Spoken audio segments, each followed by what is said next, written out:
The Geomatics and Land Management Department of the Engineering Student Society presents to you Meet the Experts. I teach mainly for the land management program, which we offer with a specialization in valuation. But I also teach some subjects with the Geomatics students, and I also do some guest lectures for some of our postgraduate courses. So I teach a course in our postgraduate diploma in land administration. And I have done a few guest lectures in the urban and regional planning master's degree, where I have worked with Dr. Asad Mohammed on a course called Sustainable Housing. Right? And I know I see Dr. Ramlal is here, and I also sat in with him when he was teaching GIS in society some years ago. Right? So I've been, so to speak, around the block in the department, jumping from one program to the next, meeting different students from different backgrounds. So it's always nice that we have this kind of interaction. Professionally, I am a valuation surveyor, right, chartered with the Royal Institution of Chartered Surveyors, and also a registered valuer. So to give you an idea of what that is, valuation surveying is a specific type of surveying that deals with real estate and how property is appraised. So we attribute a value to property. We tell people how much they can sell their house for. We tell the government how much they can tax property for. We tell people how much is a suitable amount to pay in rent, right? And that is the basic types of valuation, really, or the basic types of opinions. But it could get very complicated, such as feasibility analyses, where we tell an investor what kind of profit they're expecting to get if they want to buy a parcel of land approved for subdivision, and they're going to sell lots or sell apartments in an apartment building complex. We tell them what kind of profit that they're going to be looking for, how long it will take, and whether it is financially feasible or not. So it could get very complicated. And there are also very specialized areas in valuation. The area of my specialty is on a type of valuation called profits valuations, which deals with things like valuing hotels, gas stations, amusement parks, and things like that. Right? But there are a number of other specialties. Right? One thing that I have no experience in, for example, is compulsory acquisition valuations. So, you know, when the government has to take people's land, private lands, they have to compensate the owners for doing this. So the Kirep interchange, for example, is one case where private lands had to be acquired. The area of my specialty is on a type of valuation called profits valuations, which deals with things like valuing hotels, gas stations, amusement parks, and things like that. Right? But there are a number of other specialties. Right? One thing that I have no experience in is the science and art of measurement. But I would say valuation is more of an art than a science. It has more subjective inputs than it does objective data analysis, right? That subjective input is very, very important. And this is where only experience can come in, right? So I've been practicing now professionally for about 6 years, roughly 6 years. And I would say one of the things that I don't want to say regret, but I do regret it, is that I waited so long to professional certifications as opposed to academic qualifications. It has a lot more weight, right? It makes you a lot more marketable. And that's something that I only realized long after that, right? Too late, right? It was too late for me, right? So that's something that I would straight off the bat, even though we're not in the question and answer section just yet, that's something I would straight off the bat say is my primary recommendation to anybody. That you graduate, the first thing you should be looking for is experience. And right, being from the university, I am somewhat obligated to tell you that, you know, we have all of these wonderful master's programs and postgraduate programs. And yes, I encourage students all the time to enroll if that forms part of your career goals, right? I'm not here to sell dreams, right? I don't care what the university says. I'm not here to sell dreams to anybody. If doing a master's doesn't form part of your career goals, don't do it, right? So anyway, on that point, we have some very good master's degrees that we're offering, right? Which I think would enhance your skills and marketability, but not in the way that professional experience and professional certification does. If you are interested in being a practicing valuation surveyor, unfortunately, this is not regulated in Trinidad and Tobago, which means that just anybody can walk out their door, wake up one morning and say, I am a valuer, right? There's nothing stopping anybody from doing so. So it's not regulated. But what I would say formalizes it in some way is that users' evaluation reports put down certain guidelines, which helps to formalize the profession. So for example, one of the major types of valuations, the most common types of valuations is valuations for stamp duty. When somebody is buying property, or if you're inheriting property, or your parent is putting your name on the deed, you would need a valuation report so that the government can assess what are the taxes to be paid for that transaction, which on a side note is a lot of money, yeah? Right? Just yesterday, I was looking at doing some of those calculations, and imagine you are buying a house. Your parent has a house and they're putting your name on the deed, and the taxes for that is $75,000. The taxes, not the legal fees, not anything like that. The taxes alone could be very, very high. So anyway, so for the government to assess what those taxes are, they need a valuation report.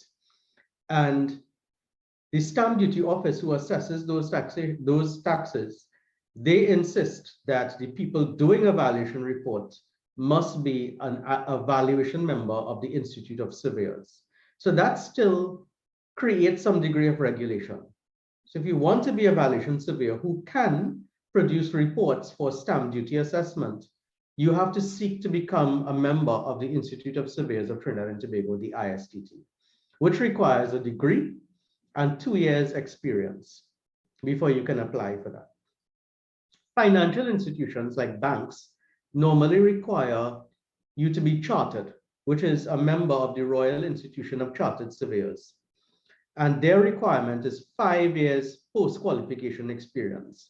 So after you finish your degree, you have to do 5 years of training and experience before you can apply to be a chartered member. And that is what banks usually require. But for mortgage purposes, if you want to take a mortgage, you have to get a valuation.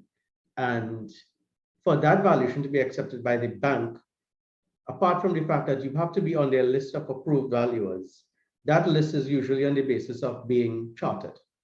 Okay, so that's part of the professional credo that goes along with it. Valuation is usually taught in 1 degree, meaning that if you do a bachelor's degree in valuation, like what we have in UE, which is the Bachelor of Land Management, is a valuation degree, then it makes no sense doing a master's in it, because the master's will not teach you something different. It's being done at a first instance level. So it absolutely makes 0 sense to do a bachelor's degree in valuation and then a master's degree in valuation. No sense, right? You might as well go and do something else to develop some additional tools in your belt. Okay, a master's degree in valuation, which UE doesn't offer, that's other schools, is designed for people who have a different background entirely and who wants a change of career. So you could have a degree in agriculture, you could have a degree in civil engineering, a degree in geomatics, and you decide, I want a change of career and I want to be a valuer instead of being a geomatics engineer or a land surveyor or a civil engineer. Then you can go straight into the master's in valuation and change your career in that way. But it is not designed for somebody with a bachelor's degree in valuation. Okay. In terms of practice in Trinidad and Tobago, we have some big firms, right? So the firm that I'm affiliated with is G.A. Farrell and Associates Limited. And you also have some other big firms like Raymond and Pear. There is Brent Augustus and Associates, Lyndon Scott and Associates, Prince and Associates, which is run by Marcia Princess Anne. That's as far as the big firms go.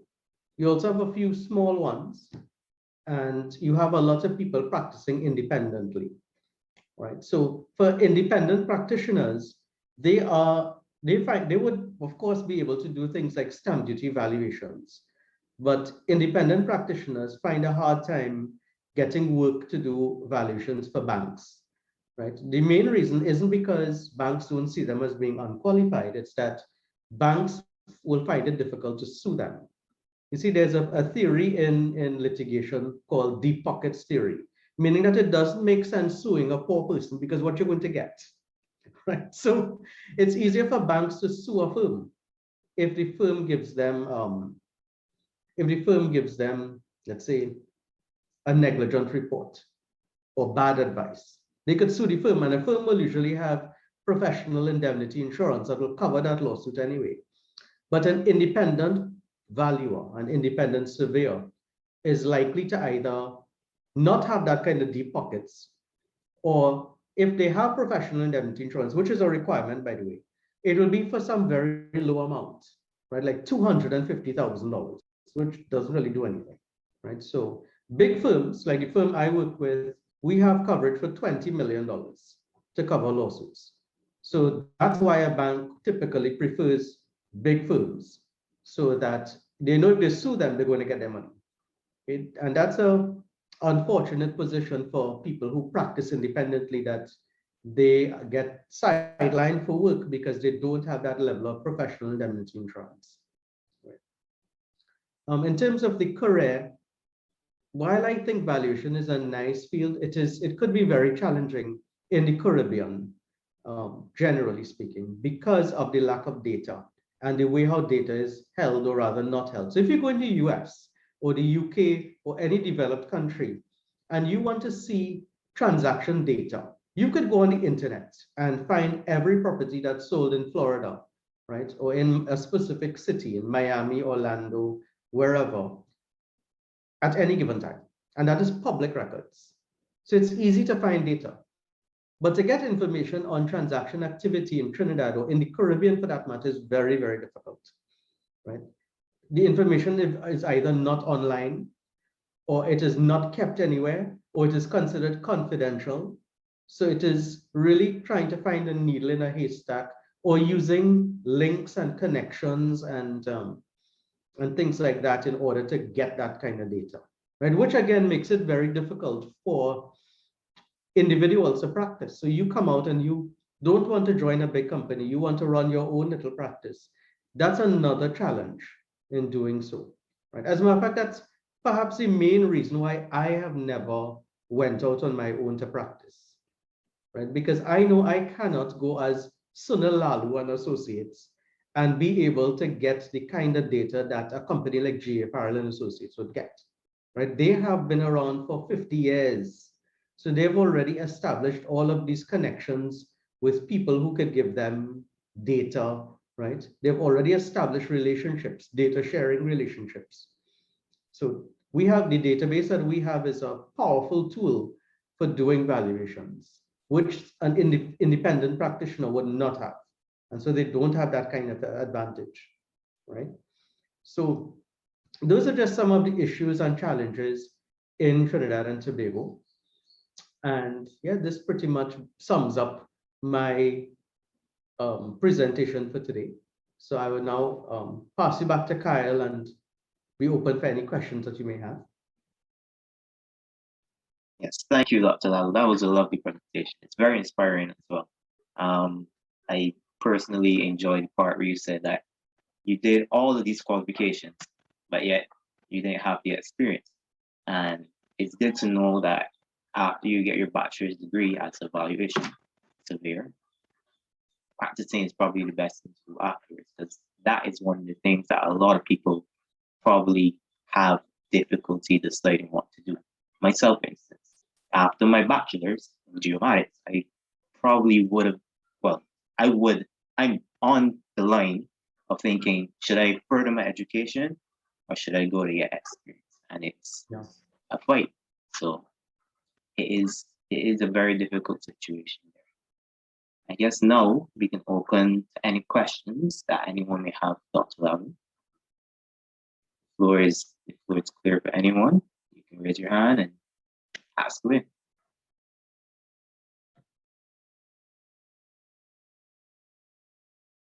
Yes, Mary. Hi, Dr. Lalloo.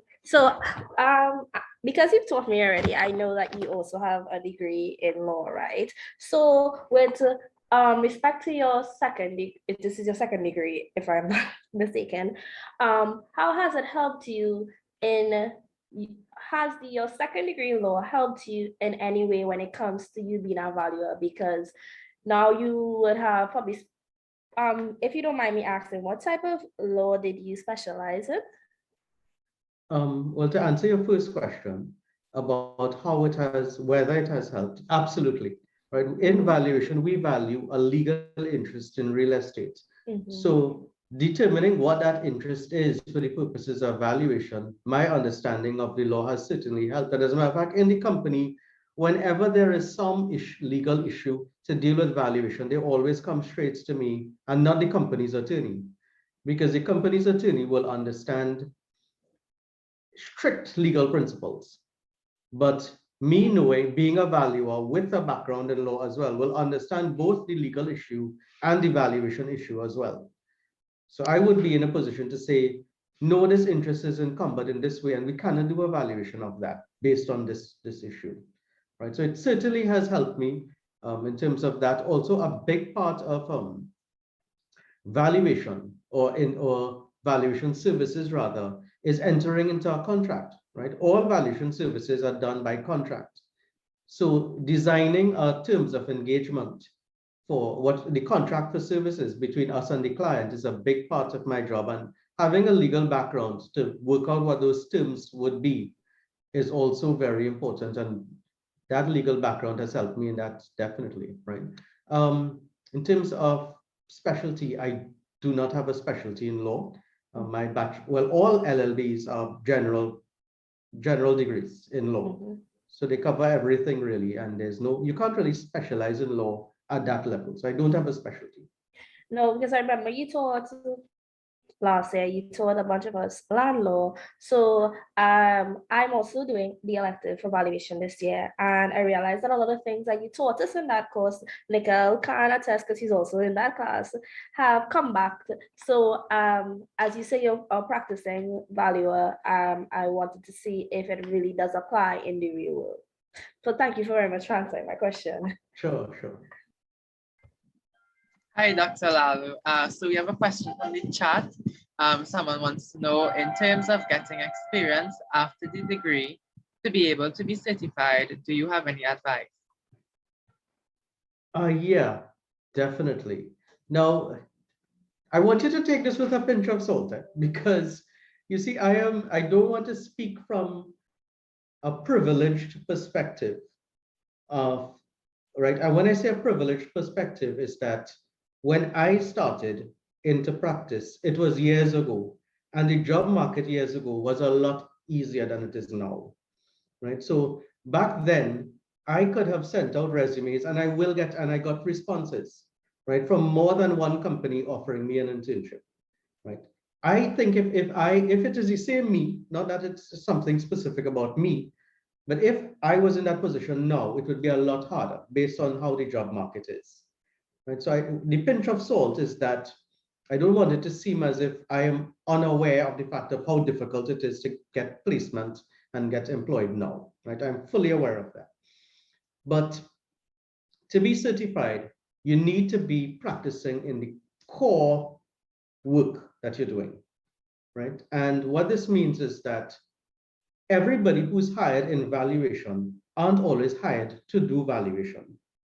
Right? So if, for example, you are working with a valuation firm, like a private company, you absolutely will get the relevant experience that you need to be certified. But if you get hired by, let's say, a big corporation, chances are that corporation is hiring you to perform a specific task, which could, or which hopefully should involve your use of valuation principles, but it will not be you doing valuation work, right? For example, Heritage which is the part of what used to be Petrotrin, right? They are in charge of managing all of Petrotrin's land. And so they have a land management division, a land management department, which deals with any kind of leasing issues. And they need people with a background in valuation to work with that, like to determine things like rent and to negotiate lease terms and negotiate premiums and stuff like that. So you may get a job in a department like that, but you will not get specific, you will not be doing valuations. That's not what you're doing. So with experience like that, it will take you a lot longer to become certified because you're not developing a competency in the technical skills that is required. So I know that you may not have much of a choice in terms of what placements you get, what opportunities you get. But if you had the ability, if you had the choice in your early career as to what type of experience to target, I would certainly say that that experience should be working in a private firm, performing the technical skills that you can develop over time. And the same thing applies to geomatics, right? Working in, and I'm sure Saira will cover this when she comes on, but it's a whole different thing if you are working with a private surveyor, for example, compared to, say, working with TN Tech or working with NGC or some big company in which you are put to do a specific role, right? So chances of geomatics graduates working in one of those big corporations will be put to do some kind of project management related task or some kind of engineering related task, but not so much a surveying responsibility. And so it will take you longer to become certified in that way because you are not developing the technical skill sets, as opposed to if you were working with a surveying firm or with a surveyor, right? So if you had the choice, and if that opportunity was available to you, in as much as those opportunities don't pay as much, right, as working for a big corporation, I would still say that you should target that kind of jobs at the start of your career because it will fast track your routes to becoming certified.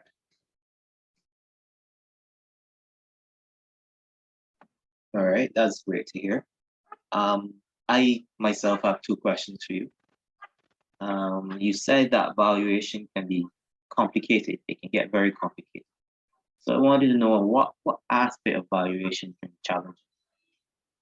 Is there a specific aspect, or is it just the whole thing that can get complicated? Well, what complicates valuation is usually the data that is available. So even something as simple as valuing a standard residence could be complicated if you don't have quality data to work with and have to use a set of assumptions, right? But the more inputs you have, the more complicated it becomes. So for example, valuing development property, right? Like let's say you have a piece of land that has been approved for the development into a condominium complex. And you need to know what that land is worth now based on that approval, as opposed to it being agricultural, for example. Working that out, working out all of those construction costs, contingencies, interest, bank financing, a profit for the developer, brokerage fees and all of that, interest rates, discount rates, right? Working out opportunity costs. Because if an investor will consider, should I put my money in this or something else? So you have to work out what is the opportunity cost. Those inputs are usually very volatile, right? So for example, if it is we are using an interest rate of, if it is we are assuming that a bank will give interest at 6.5%, right? And because of that, our final answer is that this property is worth $40 million. Changing that interest rate from 6.5% to 7% could mean the difference between $40 million and $30 million. It could mean a $10 million difference. So because of how impacting and how volatile that is, it makes it very complicated and also very risky, right? From a professional standpoint, you could be very, very wrong with your final answer. Yeah. And also, I know you said that the master's in valuation, that can be used to change your degree if you wanted to, change your career if you wanted to. I know a lot of my classmates seem to enjoy the valuation class. So for a geomatics student, can it add, does it pair well with surveying? or geomatics on a whole? If I you would say no. If you are looking to pursue a career in geomatics, then doing a master's degree in valuation doesn't really help that cause. If you want to change your career, so you do not want to practice in anything in geomatics, you want to be a valuer, then it makes sense to do that master's. So that master's degree is geared towards people who want a change of career. But the same thing for quantity surveying. Quantity surveying is only offered at a degree level, meaning that you either do a bachelor's degree or you do a master's. So if you already have a bachelor's degree in quantity surveying, doing a master's is making no sense. But if you have a bachelor's degree in geomatics or chemical engineering or art, and you want to change in career, and when I say art, I literally mean it means anything. It matters not what your background is. You want to have a complete 180-degree turn to do a whole new career, you can do that master's in quantity surveying or that master's in valuation. And so that's the purpose of that if you want a career change. Okay, that's amazing. Mary, yes, please. So for the land management students who are here, Dr. Lalloo, what would you say are some good masters that can help, that the department currently provides that can help them if they want to pursue something at a master's level? Deciding, and I hope that Dr. Ramlal, when he comes on, will add further information on this, because he is more au courant with graduate studies as he teaches for postgraduate programs, right? So I think he's a better person to ask about postgraduate stuff. But I would say for valuers, or for anybody for that matter, deciding what masters you want to do must be considered alongside what is your career goals. So I would never ask, I don't think the correct question is ever, what is a good master's to do? The correct question is, if my career goal is to be this professional, what pathway should I take to do so? And if doing a master's is part of that pathway, then by all means. Okay, so there's no good master's, so to speak, in general. It all depends on what your career goals are and whether or not a master's degree will enhance those career goals or will add to it, right? So we offer 2 master's degrees in the department, which Dr. Ramlal will tell you more about, the geoinformatics degree and with the urban and regional planning degrees. But they are both retooling master's degrees, meaning that they don't require a specific background. You could have a degree in anything. We say a degree in a related subject, but that's not really true. I mean, if somebody has a degree in art or a degree in history and they want to do urban planning, right? I see zero reason why that person should be denied entry into the planning programs. Zero reason. Because the planning is not taught as a specialist master's. It is taught as a retooling master's, meaning planning principles are taught from first instance. Right. The same thing with geoinformatics, but I'll leave that for Dr. Ramlal to talk about. So those are both retooling masters. They're supposed to give you the tools to pursue a career in those fields specifically. So if you want to be an urban planner, and you will know that from that course you did in Introduction to Planning, if that really appeals to you and you want to get into that profession, then by all means do the masters in urban and regional planning. Right? You would have done courses related to geoinformatics like GIS, cartography, GNSS, and stuff like that. And if those things appeal to you and you want a career in that, then by all means, geoinformatics is the way to go, but they are both retooling masters. Okay. I do think that having a background in planning or geoinformatics would enhance your skill set, right? As a matter of fact, GIS and valuation is becoming a very big thing now, because when we're doing analyses, location is a big impact on how valuation analysis is done. And analyzing location is something that can be easily achieved with GIS tools. So as a matter of fact, they even have a whole conference. There's a whole conference that's done every year on GIS and valuation, which I believe is done by Esri, but I can't remember. Okay. Anyway, it will enhance your skill set and your tools, no doubt. any master's you do will enhance your skill set and tools. But the first thing that you should ask yourself is this in line with what my own career goals are? That's what you should ask. Okay, amazing. Are there any more questions for Dr. Lalloo?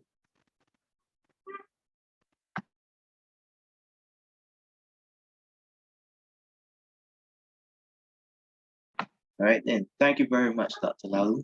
Just a second, Kyle, I'm no saying problem. there's one person who sent me a message directly. Thank you for the enlightenment. I was not aware that there was a master's program in valuation.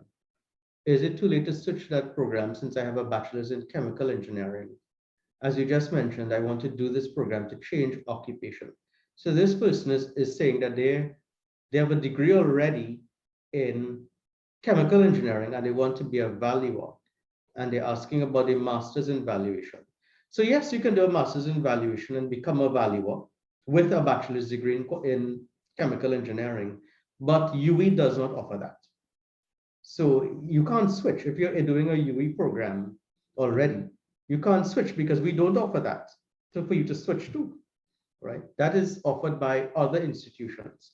So for example, Harriet Watt has a program. The College of Estate Management has a program. Other UK-based, I would recommend you do a UK-based master's, another US-based one, right? So that is what's available on there. And those things are also very expensive, just putting that on the record. And you're looking at around £8,000, which is around 80,000 TT dollars as the cost for that master's degree. So it's very expensive, right? So if you're looking at factoring cost in, right, sure, doing a whole new bachelor's degree in land management at UE may seem like overkill in terms of time, but definitely it's a far cheaper way to go in terms of cost, right? Far cheaper way, right? Nyla is asking, any update on land management accreditation, right? That's a question I would leave for Dr. Ramlal, right? I know we have been in discussion with the RICS on it. They had taken a position for a few years that they were not accrediting programs on the whole, right? But it left a very unfair position for universities in that those who already had the accreditation kept it. So their position effectively was that who already have the accreditation, good for you, and who don't have the accreditation, hard luck. And so we, along with many other institutions, said that that is an untenable position to be in. It's unfair, right? Because if it is you're saying you're not accrediting, then remove everybody's accreditation and level the playing field. But if it is you are keeping the accreditation of other institutions and telling us that it isn't even open, the option isn't even available, it cannot be a fair position to take.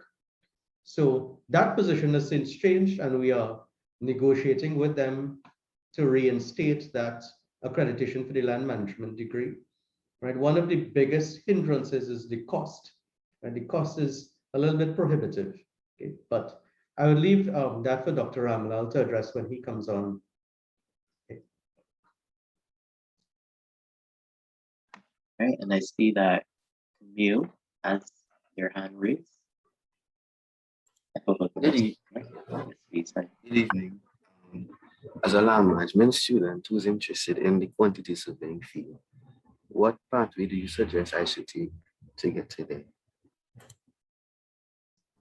Well, if you're doing land management and you eventually want to be a quantity surveyor, UE does not offer a quantity surveying program. It's something that has been in talks for many years now.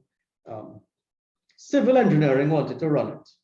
We wanted to run it because it's kind of a blend, right? In the same way how land management is a blend between engineering and management, right? That's why land management students have to do all these courses across in the Faculty of Social Sciences, right? So it's like your foot in two different places, right?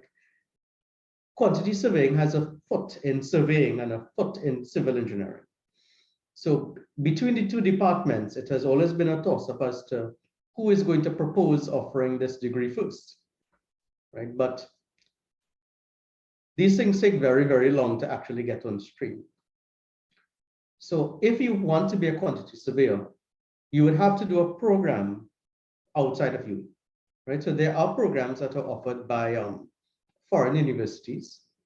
And after your bachelor's degree, if you intend to complete your land management degree, and I suggest you do, so you keep that option open.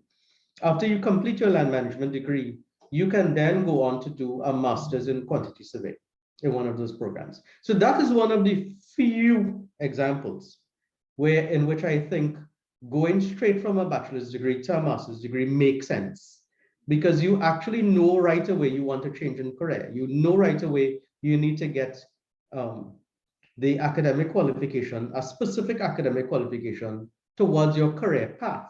So that makes perfect sense to jump straight from a bachelor into a master's degree. That's a very rare instance, but a good example of where it's applicable.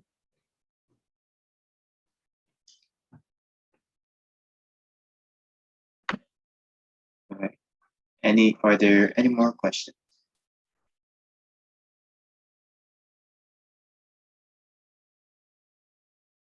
Okay, yes, once again, thank you very much, Dr. Lalloo. We appreciate it. And I guess now we can move on to our second speaker. Before we move on, No sorry problem. to interrupt. Mhm. I know Dr. Lalloo may have to leave early due to other commitments, and he has a lecture. So I just wanted, on behalf of the Engineering Student Society and the Geomatics Land Management Department, I just want to thank you for your time today and for your vast amount of information. It was very helpful. So we just wanted to thank you once again for that. It has been my pleasure. Feel free to reach out to me if you have any other questions or would like to further this conversation in any way. Okay, take care, everybody. Thank you. So we will put your email in the chat for everyone. Yes. Yes, please. All right. So, without further ado, I'd like to introduce our second speaker. We have Saira Maharaj here with us, practicing land surveyor. So she can take the floor whenever she's ready. Hi, good evening, everyone. Dr. Lalloo, Dr. Ramlal, members of staff at the Departments of Geomatics and Land Management. Seeing some people here from other departments in the Faculty of Engineering, of course, the executive members of the ESS and fellow colleagues and students. It's my greatest pleasure to be here. Thanks, Kyle and Nikhil, for reaching out for us to be able to speak at your Meet the Experts Forum today, hosted by the ESS. So as you know, I am Saira Maharaj and I'm a registered land surveyor graduate. And I'm currently a civil mediator in training. I recently graduated from the BSc Geomatics program in 2020 with first class honors. And I'm currently actively pursuing my cadastral surveying license. And I've been blessed to be given the opportunity to be an intern at a well-known land surveying firm in Trinidad and Tobago, Ali Dillon and Associates Limited. And my contribution today will be on behalf of myself as well as my father, who is supposed to be here. He is a licensed land surveyor. His name is Bhaghirathi Maharaj. He is a court certified mediator, and he is a founding member of the Institute of Surveyors of Trinidad and Tobago. I apologize on his behalf. He had some rescheduling and he could not be here. However, he did send me some audio files on what he wanted to talk about, describing his experience as a student in the 1980s, as a professional now, his knowledge about the varying agencies and legislation that govern our profession, as well as push you all a little into how amazing the life of a surveyor actually is. So I'm going to play some audio clips. My video will come off. Sorry, yeah, some audio clips. My video will be off and you will hear his voice. So I'm going to switch to that now and then I will.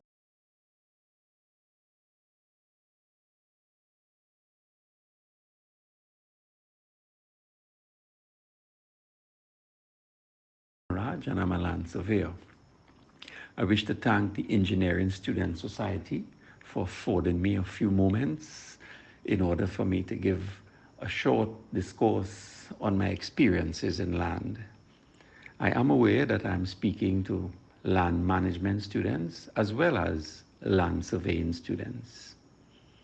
Please permit me to apologize for not being present at this virtual session, which excludes me from being interactive with you all at the time of the question and answer session. I wish to congratulate all of the students who are present here this afternoon for choosing a land-related profession. It has immense potential, and there's of course significant need for land personnel, and I trust that all of you will become land managers and will make a profound contribution to the society of Trinidad and Tobago, and maybe internationally as well. Do permit me to offer a few words on the beginnings of my experience in land surveying. Like most people, I thought that surveying was about measuring. And at the beginning of the degree program, it was mainly about that. At that time, I met a young gentleman by the name of Bheshem Ramlal. He was a teaching assistant, and I entered the degree program in 1988.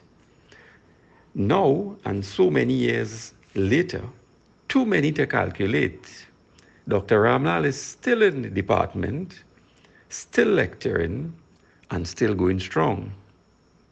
In my day, the course content for the degree program was put together in such a comprehensive manner that upon graduating, I felt as if I was equipped to deal with any land matter that would come my way. Of course, I did not have a license to practice cadastral surveying, and that would have posed an immediate impediment to me. At that time, there were some legal issues which prevented graduates from being licensed. And in 1996, the Land Surveyors Act was passed, and in 1998, the regulations thereto were made. And myself and several of my colleagues were able to be licensed for the first time, and also registered for the first time as land surveyors in Trinidad and Tobago. Today, the process for obtaining a license is very structured. The Land Survey Board has prepared guidelines. The timeline is 2 years and maybe just a little bit. And of course, we must congratulate the Land Survey Board for its effort in making this process structured and streamlined and very workable. It is to be noted, and I recall that in my graduating class of 1991, there were 4 ladies, and I am to now indicate that 2 of them now hold very high positions in government. One is the Commissioner of State Lands, and the other is the Director of Surveys. So looking back, this was quite a powerful class. You may be aware, in any degree program, there are academic requirements to be followed. And upon successful completion, one is awarded with a degree which would be in any of several categories. In Trinidad and Tobago, there is approximately half and half, or 50% of state and private land. The state land is governed by the Commissioner of State Lands, who is in fact in law called the Superintendent of State Lands, or the Deputy to the President of Trinidad and Tobago.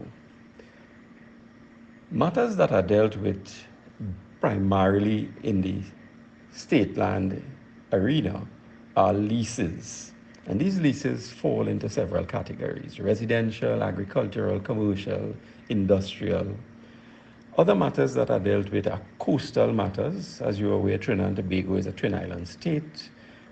So we do have our neighbors in the whole archipelagic regime. Issues that arise therein would be primarily the exploitation of the exclusive economic zone, and these are ongoing issues. With respect to private land, there are two forms of titling. So title is held under the common law and now under the Real Property Act. After August of 1889, lands which were alienated by the state was primarily alienated under the Real Property Ordinance, now the Real Property Act.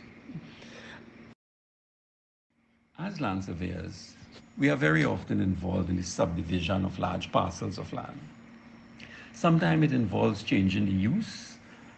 Sometimes the use remains. For example, it could be a large parcel of agricultural land that is being subdivided into smaller parcels of agricultural land, but it could also be, it is now being subdivided into smaller parcels of varying usages. Subdivisions for residential use is not just a surveying thing, in that it involves the creation of a small community where families will inhabit and cohabit, a place where children will be born and will grow up. And these communities must be designed with facilities that will enable growth and must include amenities such as schools, play areas, and also provide access to services. Surveyors also deal with the regularization of residential occupation, both formal and informal, on land. It may be state land or it may be private land. With respect to state land, there is an agency called the Land Settlement Agency, which is set up and which is functional and which deals with primarily the regularization of illegal occupation of state lands. These examples that I would have outlined are but a few of the activities that are conducted by land managers and land surveyors on a daily basis.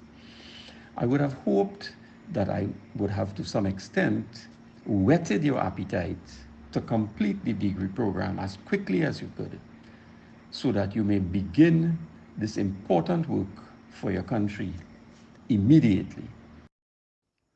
While some things in the Department of Land Surveying did not change, some things did. For example, the building was repaired and improved and made into a much larger building. The course changed its name over time, and of course, the content of the course changed as well. In my day, the course content left me completely awed in that every subject that was taught has helped me to be able to use it practically in my professional life. Apart from that, the examinations used to be held in my time at the end of the academic year. You sat one exam at the end of the academic year. It was a bit difficult, but it was consistent with what happened in the advanced level program of the General Certificate of examinations. The CAPE system then overtook that. And of course, now in UE, the semester system has overtaken that. And in the present COVID pandemic, well, of course, virtual exams have, I would imagine, overtaken written exams in person. Some time ago, I sat as a member of the roundtable discussions, which was a grouping of the UE, the ISTT, and the Land Survey Board of Trinidad and Tobago. And I happened to sit there as one of the representatives of the Institute of Surveyors. And the conversations which were held was geared towards reviewing the degree program's curriculum. We actually tried at that session to be able to extend the length of the BSc program from 3 years to 4 years. And the reason being that we wanted to have a full year for industry internship as part of the program, where the program was supposed to be geared towards satisfying the needs of the industry. Of course, we were unsuccessful in that regard because it was difficult at the time to get the University of the West Indies to have a singular 4-year BSc degree program when the trending across the entire of the campuses was a 3-year program. But it was all intended so that students would have had the ability to interface with the industry and to make choices that would have led them in varying areas based on the demand from the industry. As a practitioner, I would have seen several issues when dealing with boundary matters, to the extent that I felt that an additional form of training in the area of mediation would have been useful in order to have another tool in the arsenal to deal with matters as they arise with disputants. And as such, at that time, mediation was trending, fledglingly though, but trending in that internationally it was a big thing. Locally, many conferences and courses were put on, and I would have pursued mediation to the point where today I am a court certified mediator for civil matters, non-family of course. And it has helped me to be able to deal with disputes that arise that sometimes, cause a whole lot of confusion in respect of land surveying, as well as these disputes generally lead to landowners, neighboring landowners, having to pursue relief in the courts of Trinidad and Tobago, thereby really contributing to the large amount of matters that are before the courts pending at this time. It is to be noted, though, that some of these matters that are pending before the courts for determination also require the input of other surveying disciplines. For example, photogrammetry, and in Trinidad and Tobago, there is a short supply of photogrammetrists. Some matters involve valuation, and of course, we do have enough valuation surveyors. Maybe some people will say that, maybe some people will say not enough. Another area of discipline is the geodetic surveyor, and of course, the hydrographic surveyor. So many matters that present themselves before the courts sometimes require the input of more than one land-based professional. And all of these professionals generally come from the degree program, that is the degree program for geomatics.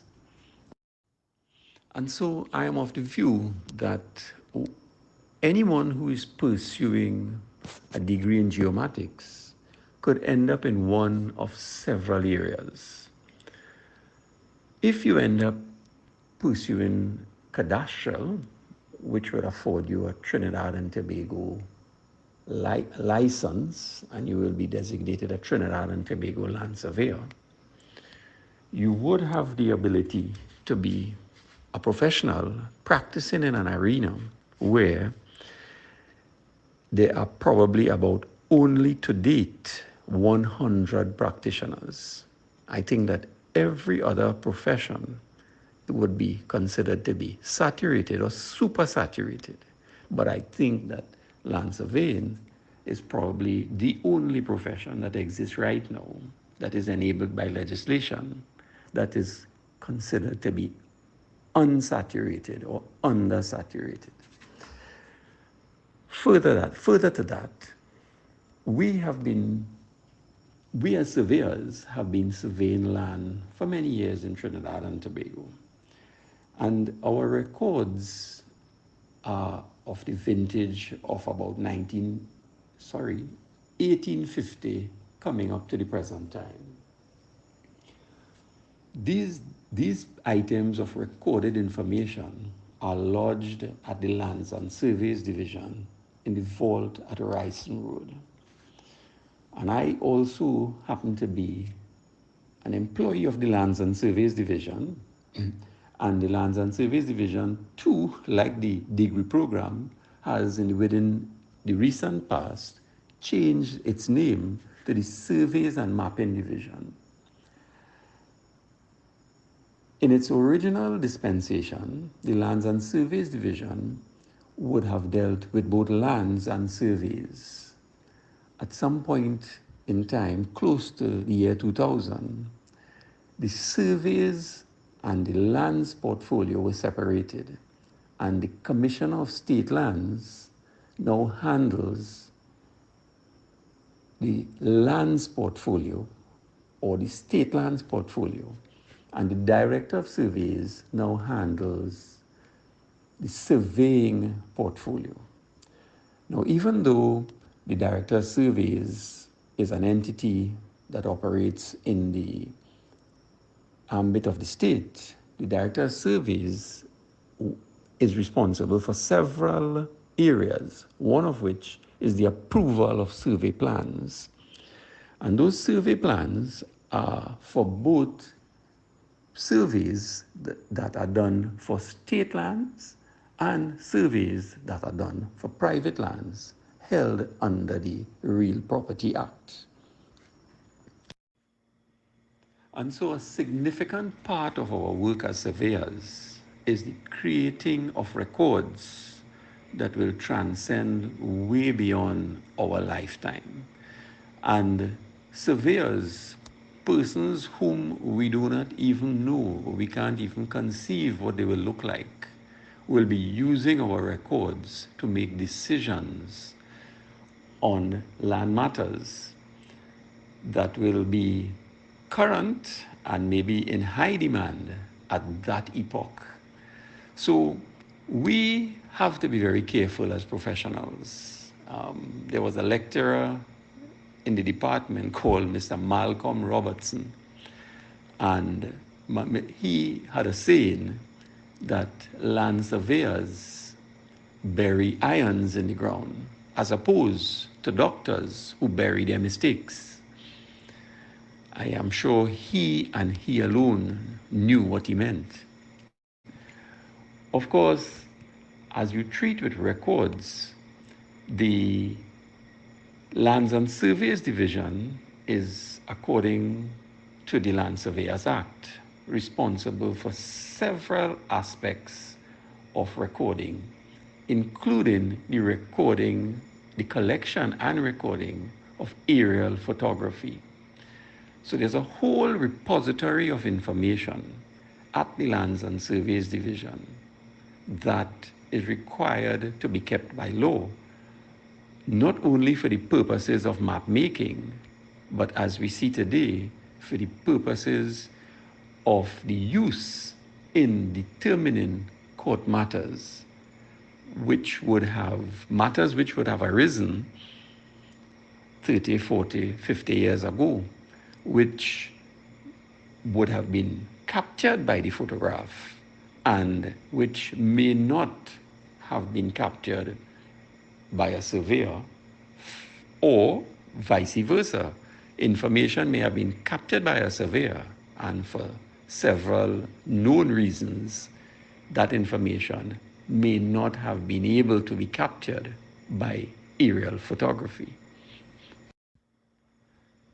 So these are just a few examples of how the very many aspects of the course of geomatics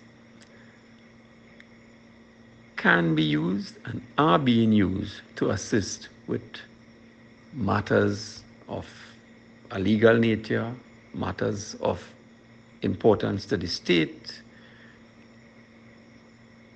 and of course, other matters, including civil matters generally. So much for surveying as an academic thing, as a matter of national importance. Outside of that, surveying is a fun thing. It involves working with a crew, as we call it, a survey party, having fun, braving the weather, braving the terrain, working in all sorts of environments, in the city, in the country, in the built-up areas, in the bush, as we say.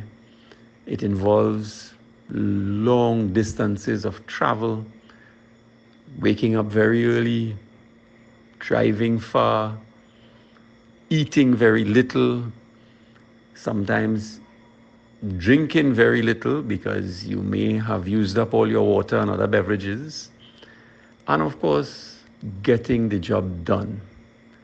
Getting it done meaning that you have dealt with a survey, you would have been able to do the necessary field work for it, understand the implications of the marks and the measurements, and so that you would have found, placed, dealt with the soft issues, the social issues of the neighbors, dealt with all of the aspects of what happens in the field.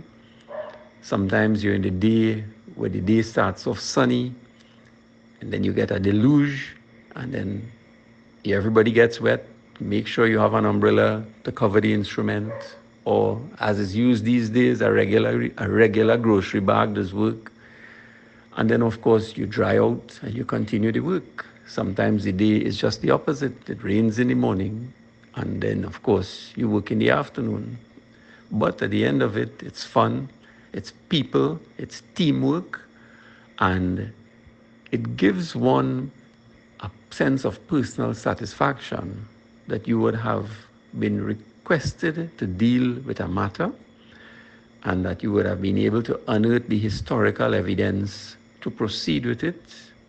You may have gone on a survey where a surveyor, just like yourself, may have surveyed there 100 years ago. It's quite nostalgic. They would have stood in the same place that you stood. There would have been workmen and crew. Neighbors would have given their inputs. Persons would have made decisions very similar to the decisions that you would be required to make today, as you would really be retracing the steps of your predecessor and then resolving an issue or bringing it to as close a resolution as is possible. And this is what surveying is about. It's very physical, it's teamwork, and you have to have a love for it. Thank you very much. I wish to thank everyone for affording me these few moments in order for me to make this small delivery. Of course, once again, I apologize for not being able to take your questions, but I am available otherwise to try and answer any questions that you may have. With much thanks, good afternoon.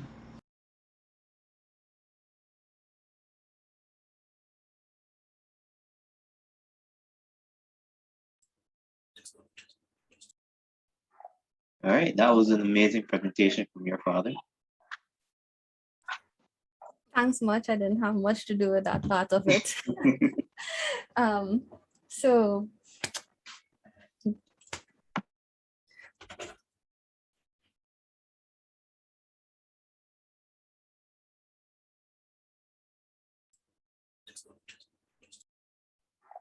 All right, that was an amazing presentation from your father.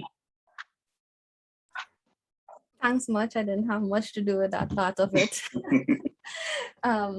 So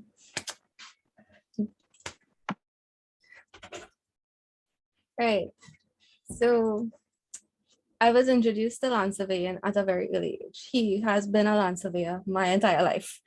And I think the first time that I got in any sort of legitimate trouble was when I thought I was allowed to play with his Sukisha theodolite and his, which y'all probably wouldn't even know what a Sukisha is because we have fancy things in the department now. And a handheld Garmin GPS, which I totally, like, completely ruined it. He couldn't use it afterwards. But you would have just heard what the experiences are like from a surveyor who's been licensed for over 23 years. He got his license in 1998. And I can tell you that what he has described is very different to what I have experienced. And it will be probably more relatable to what you all will get involved in eventually. So I started my degree in 2016. And I remember how enthusiastic my colleagues and I were. You know, we in engineering, our degree has engineering at the end of it on the plaque when you go outside. And at the time, we were so excited. And then we approached our then head of department, which was Dr. Ramlal. And we told him, like, so this is an engineering degree. He's like, well, we're part of the engineering faculty, but on your certificate, you get BSc in Geomatics.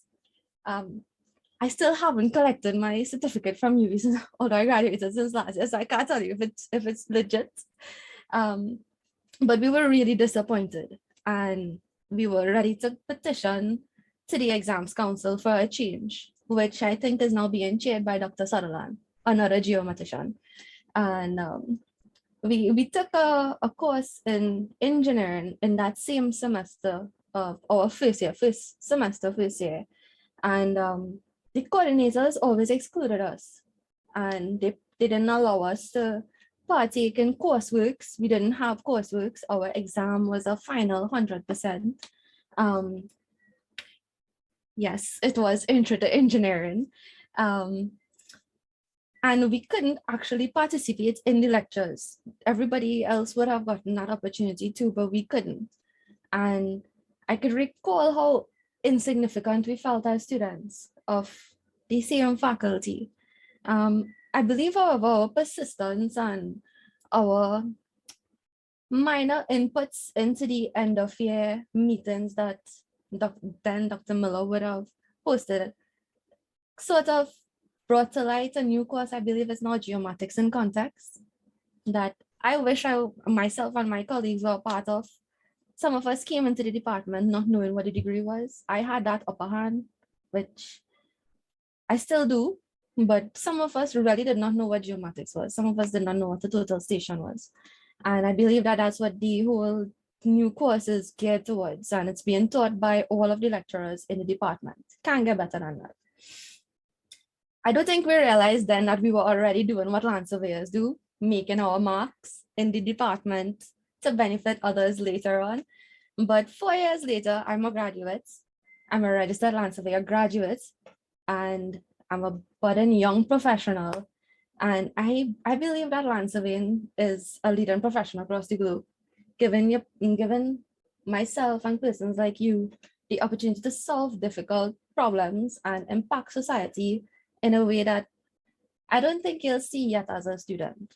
So my year was the first year to transition rapidly onto the online school because of the pandemic. We had to finish our final year and our final year projects online. Some of us did not get the opportunity to carry through their projects. And when I tell you, our staff is amazing. Our lecturers, our administrative staff, they are amazing. They made themselves available around the clock to answer questions like, so can we get an extension on that assignment? And does it still count as not attended if our Wi-Fi drops in like the first 10 minutes of the class? And the answer to both was no. So while we understand that online schooling is beyond what we ever thought it could have been, I think the staff at I know that the staff at geomatics engineering and land management are the most hardworking people, considerate, compassionate, kindest group of people you will ever meet. And I don't think it have any other department, faculty across the entire regional campuses that could class with those from geomatics and land. And trust me, you'll be grateful for them and to be under their supervision and their guidance for the next 3 years. While I can't speak about land management much, because I am a BSc graduate in geomatics, I did not branch out. I did not do the courses in year 3 that were land valuation or valuation methods. Our degrees are and professional practices are very much intertwined, as Dr. Lalloo would have described. And I hope that the land management students see how important their input and contributions are going to be to society when you're finished with this degree. So what I was asked to talk about was being a recent graduate and transitioning into the world of work, to which I was fortunate enough to be a part of. And I'm still experiencing it. I'm still going through the notions of jumping out of UE in a pandemic and landing in a reputable land surveying firm. Over the years, students have tarnished their own name, and the name of land surveyor graduate has a bad reputation, that we are not prepared for the world of work and that we're not competent when we are when we finish the program and we are out in the world as graduates. And forgive me for this, but I agree. The program is not set up in such a way that it prepares us completely for the world of work. And I'm only now almost a year into my training for my license, realizing that I am currently the youngest person at ADA. And I think I brought the idea that UE is just theory and that I would be prepared for the world of work. And let me tell you, it is not. We are not prepared. The program, although they try, Dr. Ramlal, Dr. Davis, Dr. Griffith Charles, they try their best, but it's not the world of work when it comes to obtaining your professional qualification. It's very different. I think a lot of y'all would know me. Y'all would see me on social media capturing what my colleagues and I call my good side, and showing off our total stations and our amazing crazy setups. But let me tell you, it's all about meshing what you would have learned at UE and what I would have learned at UE, what knowledge I thought I had, all the textbooks that Dr. Ramlal will be telling you all to read, that you all should read and understand and work out some of those examples. It's a combination of using that and the field experience that you get once you exit the academic comfortable zone. And you see all that jazz about traversing and calibration of equipment that Bobby makes look so easy, and GPS in between. Learn it well before it haunts you in the professional world. I'm telling you. Training to become a licensed land surveyor has been amazing thus far. I didn't realize how important some of those calculations from the surveying Bible were. That's the Davis and Nikhil et al., if you all were wondering what I'm talking about. And I didn't realize how little I would use them. That being said, I still use all of them. So learn them. Don't bypass them. Not because it did not come in the final exam, mean you all will not be using it. The internship really has allowed me to work under and alongside brilliant, diligent, hardworking, and impactful land surveyors, to which I hope I will become someday. I know this happens a lot. Some of you might be saying, but you're a female, why land surveying? And the simple answer is because I like it. I grew up with it, so I have that, but I like it. It doesn't matter your gender. And as long as you like something, you should give it a try. Exactly, right? So being a female in a male-dominated industry, I've been faced multiple times with gender bias comments and questions. And at the end of the day, you have to remember that it's the society you're trying to help at large, whether you're a man or a woman. And I know that our departments, they're usually in the minority. The females are usually in the minority. The lecturers are also in the minority. And I don't see why it is we shouldn't join a department, an industry, a workforce that has so much room for healthy competition and so much room for everybody. So why not, right? I recently began my training as a civil mediator, non-family. I realized that solving land disputes has sort of become my thing. I like it. Some of my colleagues tell me that that's the kind of bacchanal that I like. And by no means am I ready to be a lawyer or anything of the sort, but you'd be surprised how active listening and active speaking and combining that to the knowledge that you gain at the department, specifically geomatics, because that's what I can speak about, can really help somebody who's in distress. And being able to do that, it really keeps cases out of the court. It's a law. It's a whole legal burden that you just being able to understand and listen to somebody, you may not even be able to speak and tell them, hey, do this. Just being able to hear people out really can sort the whole situation out, especially in the field. We meet it up more than we like. But I really highly recommend that in the little bit of spare time that y'all will be having coming down to the end of the semester, that y'all look into mediation and arbitration. Land disputes are tough. All that aside, land disputes are tough. And we always hear jokes about people fighting for land and getting injured with cutlasses and other weapons, but it's a reality. In Trinidad, it's a reality. And who is it that they call when they need to seek advice and ready to cut up land? You and I. They call us, right? So land surveying should feel natural. It feels natural to me. It feels like home to me.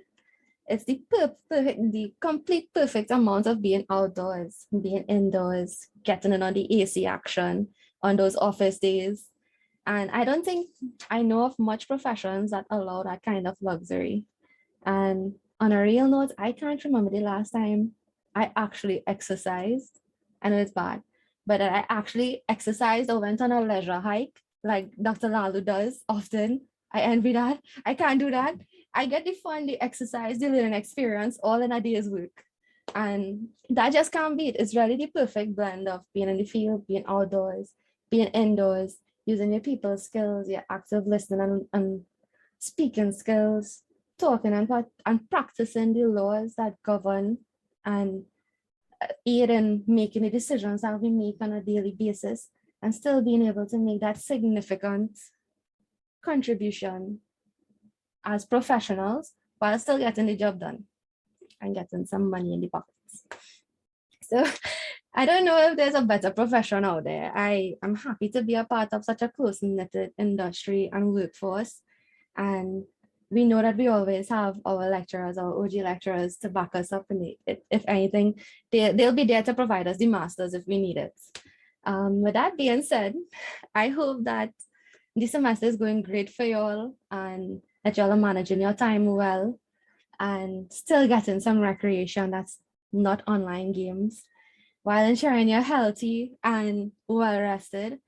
By no means is geomatics, engineering, and land management an easy degree. I still believe that I gave my all throughout my entire degree, and I still managed to miserably fail that one course that we all do in semester 2, geomatics, year 1.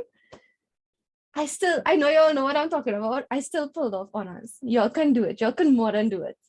And the moral of the story is don't give up. It happens often in our department. You see it. Don't give up.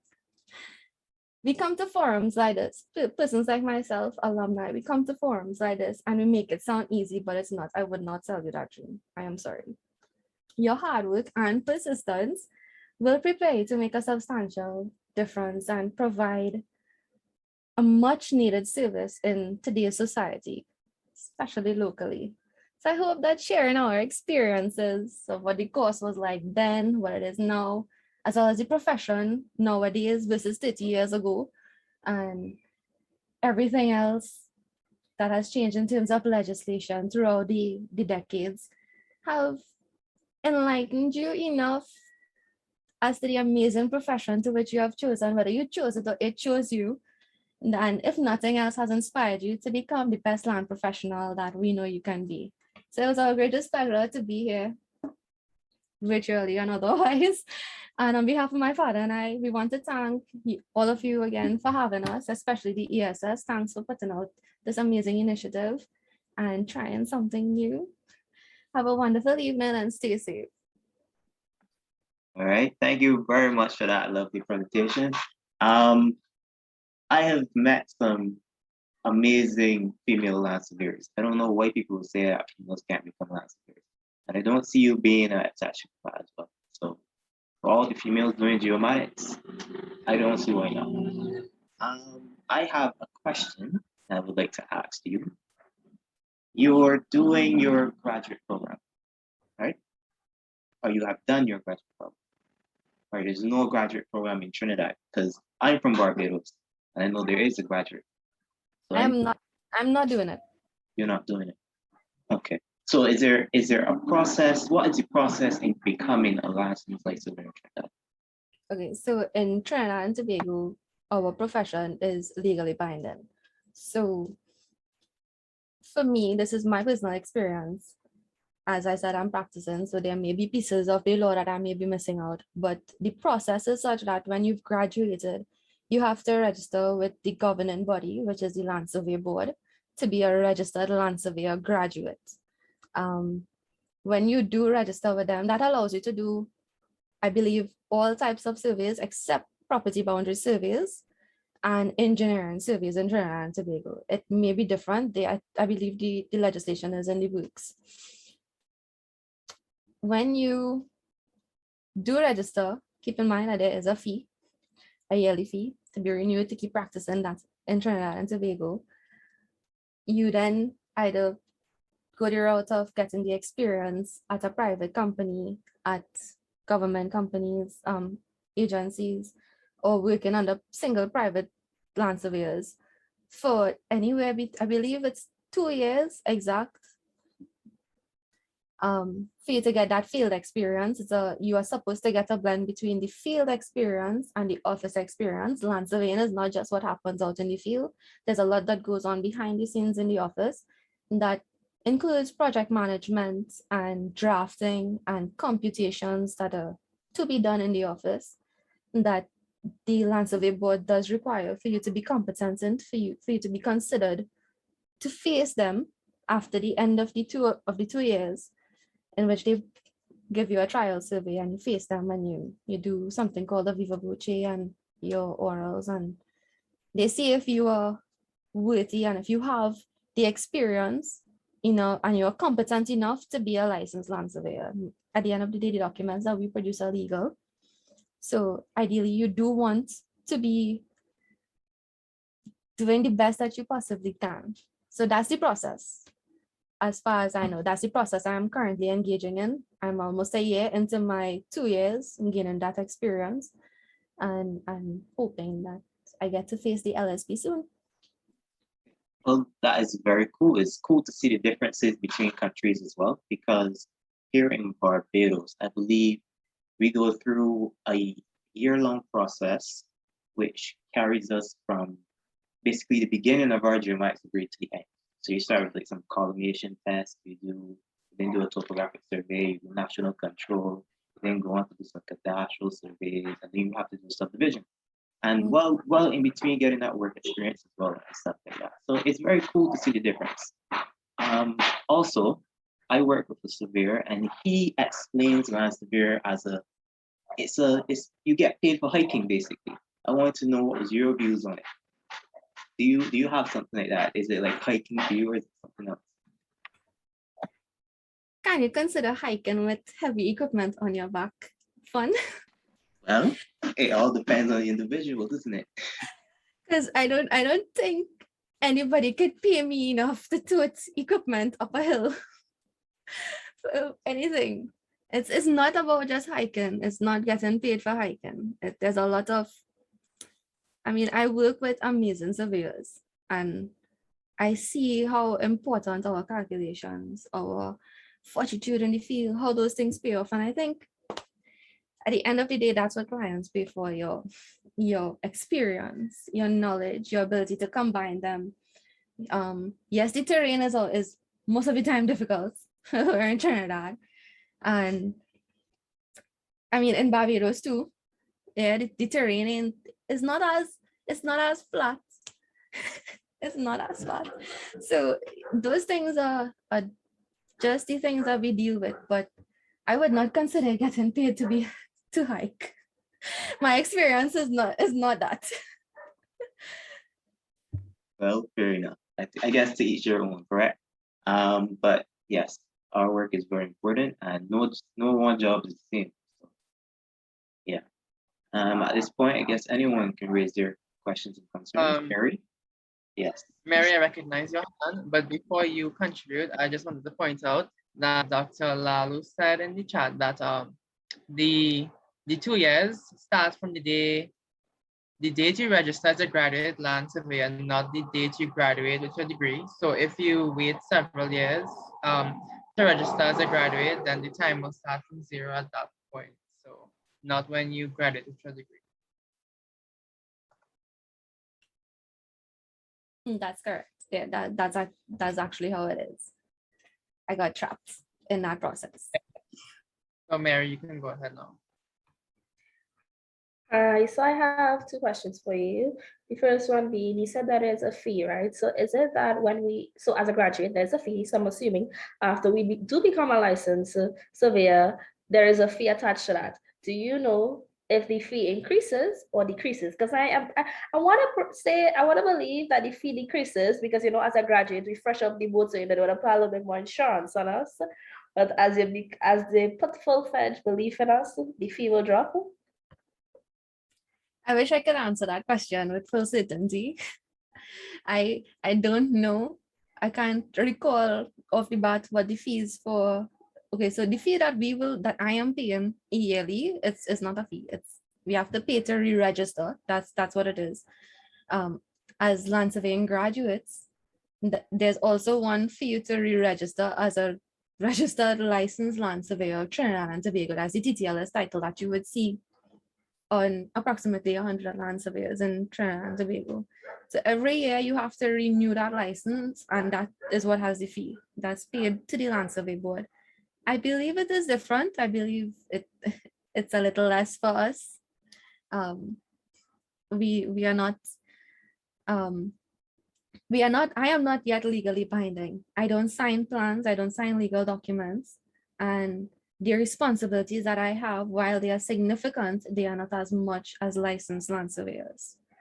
So there is a difference in the cost between a registered land surveying graduate and a registered licensed land surveyor. Okay, and my second question would be, now that you're in the professional,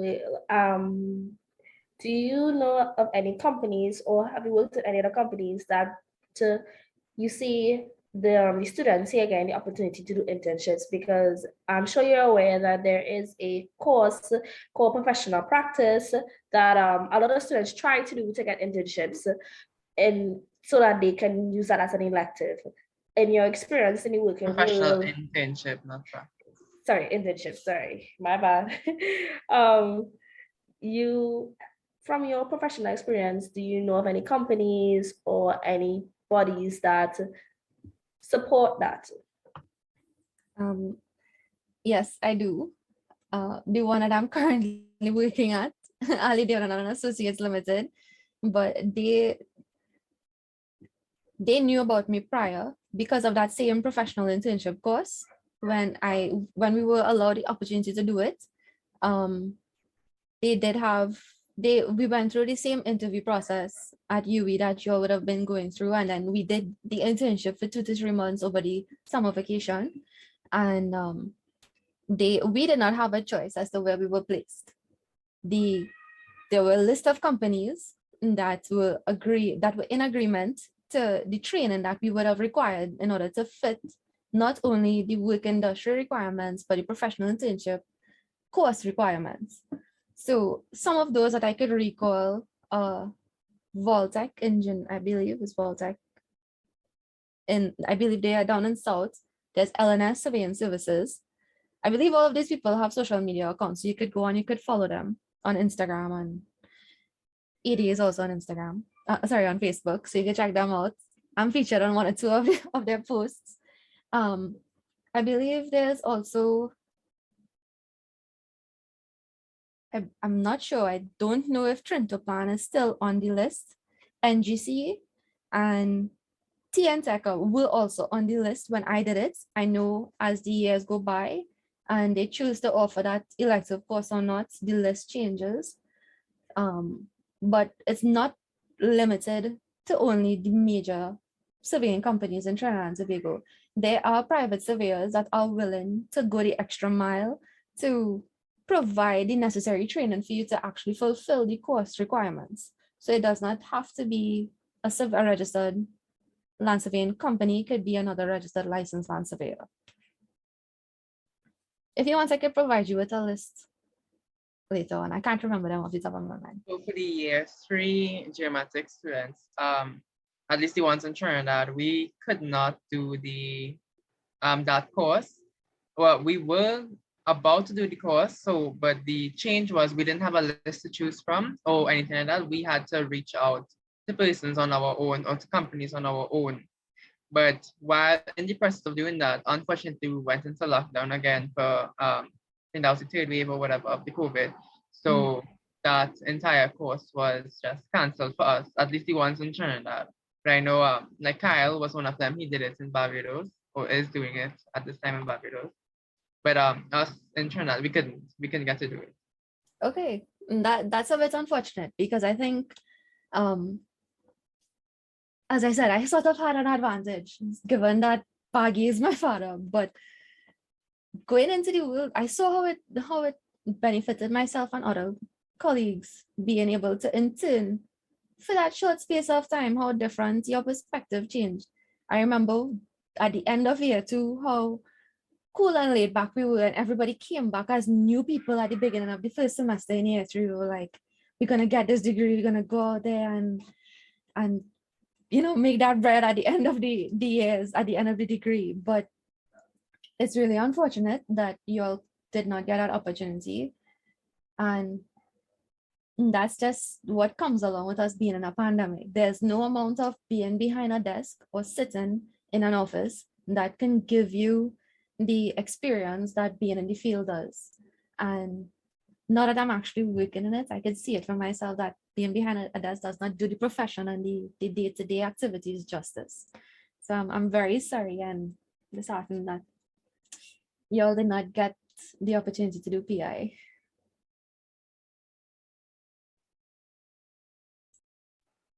Yeah. So if there are any more questions for Saira, Saira, also could you put your email address and maybe your dad's email address in the chat just in case anybody wants to reach out for a further conversation or anything like that? Hi, Sarah. Yeah, Yana, go ahead. Hi, question for you. You said you're able to perform topographical surveys, right? That's correct. Do you still have to be supervised while you're in the field, or you're the one that goes out and does everything and then come back in the office? Okay, so I can answer that question 2 ways. In my capacity as a registered land surveyor, not with the company that I'm working with, I can't do that. However, I do take my supervision and my internship at ADA really seriously. It's not like I'm on my own. Anything that I do can jeopardize the company. And at the end of the day, they are the ones that are bringing in the jobs. I do not want to jeopardize myself, the company, or any of the other persons employed by the company by doing such a thing. Even if I were to do that, I don't really do that at the company. Even if I were to do that, I will still insist that a licensed land surveyor comes out with me. There are things that I will miss. I'm not saying that, as I said, my social media on the whole is very deceiving, but my social media is very reflective of the work that I do, and some fun snips and cuts into what the job looks like. But at the end of the day, I'm not the person or the company on a whole that's answering for anything. So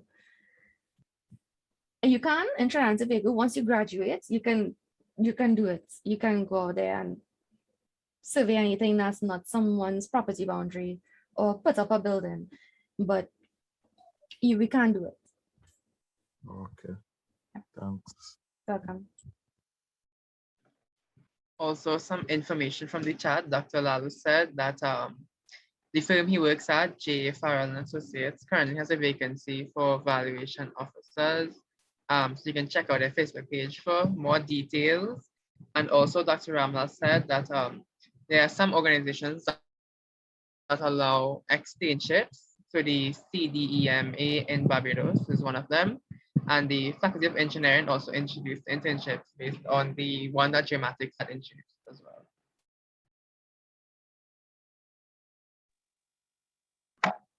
Yes. And that vacancy, I feel like everyone should try to take that. Well, valuation officers here can try to take the crack at that to see if we can get some experience. Because seeing it first time makes a difference. It really does. It opens your eyes. So, are there any more questions?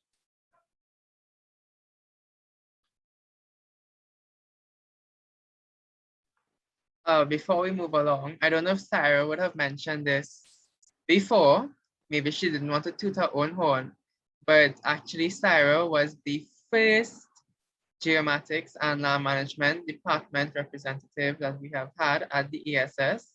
And some comments I've heard through the grapevine then is that Sarah would have put the Geomatics and Land Management Department on the map, at least with respect to the student body. So on behalf of the ESS, Sarah, we would like to thank you very much for that. At least with the work you would have done as department rep. The first department rep would have given us some kind of recognition towards within the student body. You're most welcome. It really was an amazing experience. And I had an amazing ESS team at the point in time. Chelsea was part of that team. So I'm more appreciative that they were willing to hear me out and see that we are legitimate and that we are professionals and that we are just as good as any other departments in the Faculty of Engineering. So thank you all.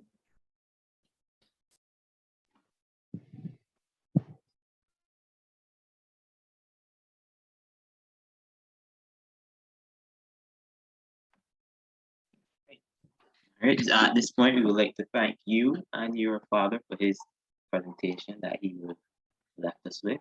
We do appreciate it. Thanks from the ESS. Don't know if Nikhil has anything else to add to that. No, that's it. All right, and then we can move on now to our final speaker, Dr.Bheshem Ramlal. Thank you very much, Mr. Nero, Kyle. I'd like to thank also Dr. Lalloo, Mr. Maharaj, and Ms. Maharaj.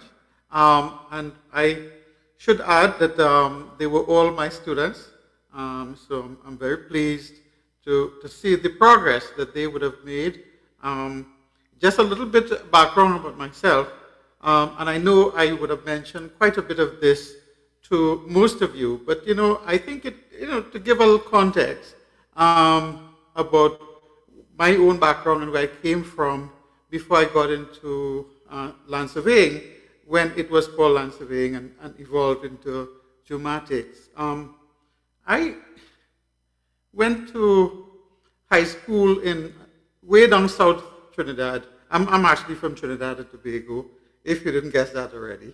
I'm originally from Siparia, and I went to a school that is in the news these days, Palo Seco Secondary, but not for good reasons, for lap dances and so on. You know, so, and then I went to Superior Senior Comprehensive. And back when I went to that school, it was also well known for its footballers who served in what was called the strike squad, you know, the national football team, and also known for fights and hooligans and so on. And it was known for its liming and drinking and so on. And I did my A-levels there. And those schools were schools where students go to not do well. You know, so I did A-levels there because what happened was the school I was supposed to go to, the principal of the school didn't like me, and he said, "Oh, you're a failure, you're no good." And I said, "Okay, fine, not a problem." And so I went to the school, and I finished with A-levels, that's before Cape, and I had 3 E's, an E in math, an E in physics, and an E in chemistry. So when I applied to UE, I applied to do civil engineering. And of course, my grades weren't good enough. And so I was offered a place in land surveying. And I always tell people that I got into UE with ease, pun intended. So that's how I started off. And I I started the first year, and I will tell you that starting a degree in surveying, I was in the 3rd batch of students. And in the first batch, we had people like Dr. Griffith Charles, people like Stephanie Elder, other people from Barbados, a fellow we call Inches, Mr. St. Hill, and Yusuf Patel, and these well-known people in Barbados now. And we had 28 students. And out of the 28 students, only 14 made it to 2nd year. And I was one of those. And the reason why that happened was back then, as Baggy mentioned, the courses, the exams were at the end of the academic year. And if you failed more than 2 courses, you had to repeat the entire year, including the courses you passed. It wasn't a semester system. It was a term system. In the 3rd year, if you passed everything but 2 courses, you repeat. And some people repeated twice. Not once, twice. And I know one guy who ended up repeating every year twice, and then graduated with a degree. He's now a professor in Nova Scotia, believe it or not. So, you know, you can still succeed, even in those circumstances. So after year 1, I got the best results. And although I thought I was, you know, as dumb as a doornail, and I really couldn't survive the degree, you know, I thought, my God, these other guys are getting it and I'm not getting it. I must be foolish. And then when I wrote the exam, I got the best results in year 1. I say, I must be doing something right. So after that, back then they were offering scholarships. In fact, all of our year 1, first batch year 1 land surveying students, the Trini ones had national scholarships. In the 2nd batch, almost everyone did too. And in my batch, we had 6 or 7 of us who got national scholarships. And I got an additional one because I went to senior comprehensive school. So I was able to get a scholarship to finish my degree. And what was interesting was that, very much like some of you, I was borrowing money to pay for fees and to pay for rent, for apartment, and to buy books and everything else. So I was struggling to be able to get enough money, because my background is a little bit challenging. My father died when I was 7, and he left 8 kids. My eldest sister was 13, and my last sister was 3 months old. And my mother was unemployed and unemployable. And we didn't have a house, we didn't have land, he left $1 in the bank. And that's the background. That's what you come from. And therefore, borrowing money had to happen. And with the struggle and everything else, getting a scholarship made a big difference. Because you work hard, you get rewarded, you get recognized. And that is the start of my story. In terms, and I studied from 1985 to 1988. And when I graduated in 88, having gotten the best results in year 2 and year 3 as well, the head of department at the time hired me, and that's when I met Baggy as a mature student, and taught him as well, and continued on. But I stayed, as a teaching assistant from 1988 to 1989. In December 89, I got a Dutch fellowship to go off to the Netherlands to do a master's degree. And my master's degree was in geoinformatics. I was in the first batch of those students, and that geoinformatics program consisted of photogrammetry, which I have a full postgraduate diploma, remote sensing, which I have a full postgraduate diploma, cartography, which I had a full postgraduate diploma, and GIS, which I have a master's degree. So that is what I was able to do at that level. And then I came back home and started teaching again, and I taught like what would be equivalent to 3 lecturers' work: remote sensing, cartography, GIS, and photogrammetry. But it was only for 3 semesters. And then I was applying. I got home and I was tired, and we had a lot of work during the master's degree. We had 51 weeks of tuition of exams each year. It was a 2-year program, and we had 51 weeks each year of work. So you guys do 100 weeks for an entire bachelor's degree. I did a master's degree 2 years with 102 weeks of work. That's how intense it was. So the gray hair you see is because of that. And so when I came home, I was teaching and I was having fun because it was easy enough. And then I got, my head of department insisted that I apply for scholarships. So I applied for British Commonwealth, Canadian Commonwealth, Fulbright scholarships, other OAS scholarships, and so on. And I got 3 scholarships: a British Commonwealth, Canadian Commonwealth, and a Fulbright. Well, I took the Fulbright because it is by far the best scholarship in the world. And so that's what you do. You look for your opportunities and you leverage those. And that's also what is important. You have to be strategic in how you plan your career. And as you had asked Dr. Lalloo, you have to think about where you want to go with this.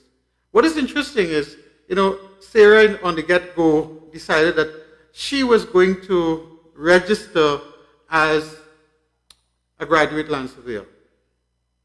I graduated in 1988. I haven't registered yet. I'm not interested in registering because that wasn't my career aspiration. When I was young and I was starting off, given my particular financial situation, given my family background, I was happy to get A-levels and work in the public service, as an administrative officer or something, and that was it. That was my aspiration. But as you start and you go into further qualifications and further education, you realize that there's so much more out there in the world. There's so much more that you could do with yourself and so much more impact you can have in this particular lifetime.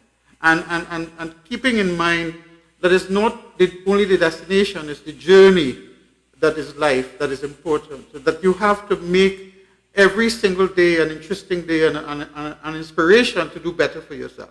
And so I was able to go and finish my master's in 24 months and finished a PhD in 35 months, not even at 3 years. And often, PhDs will take anything from 4 to 6 years. Some people in UE take 7, 8 years. But I was able to finish this because I was on full funding and I was able to focus on that. And I knew I wanted to come back home and got back into teaching.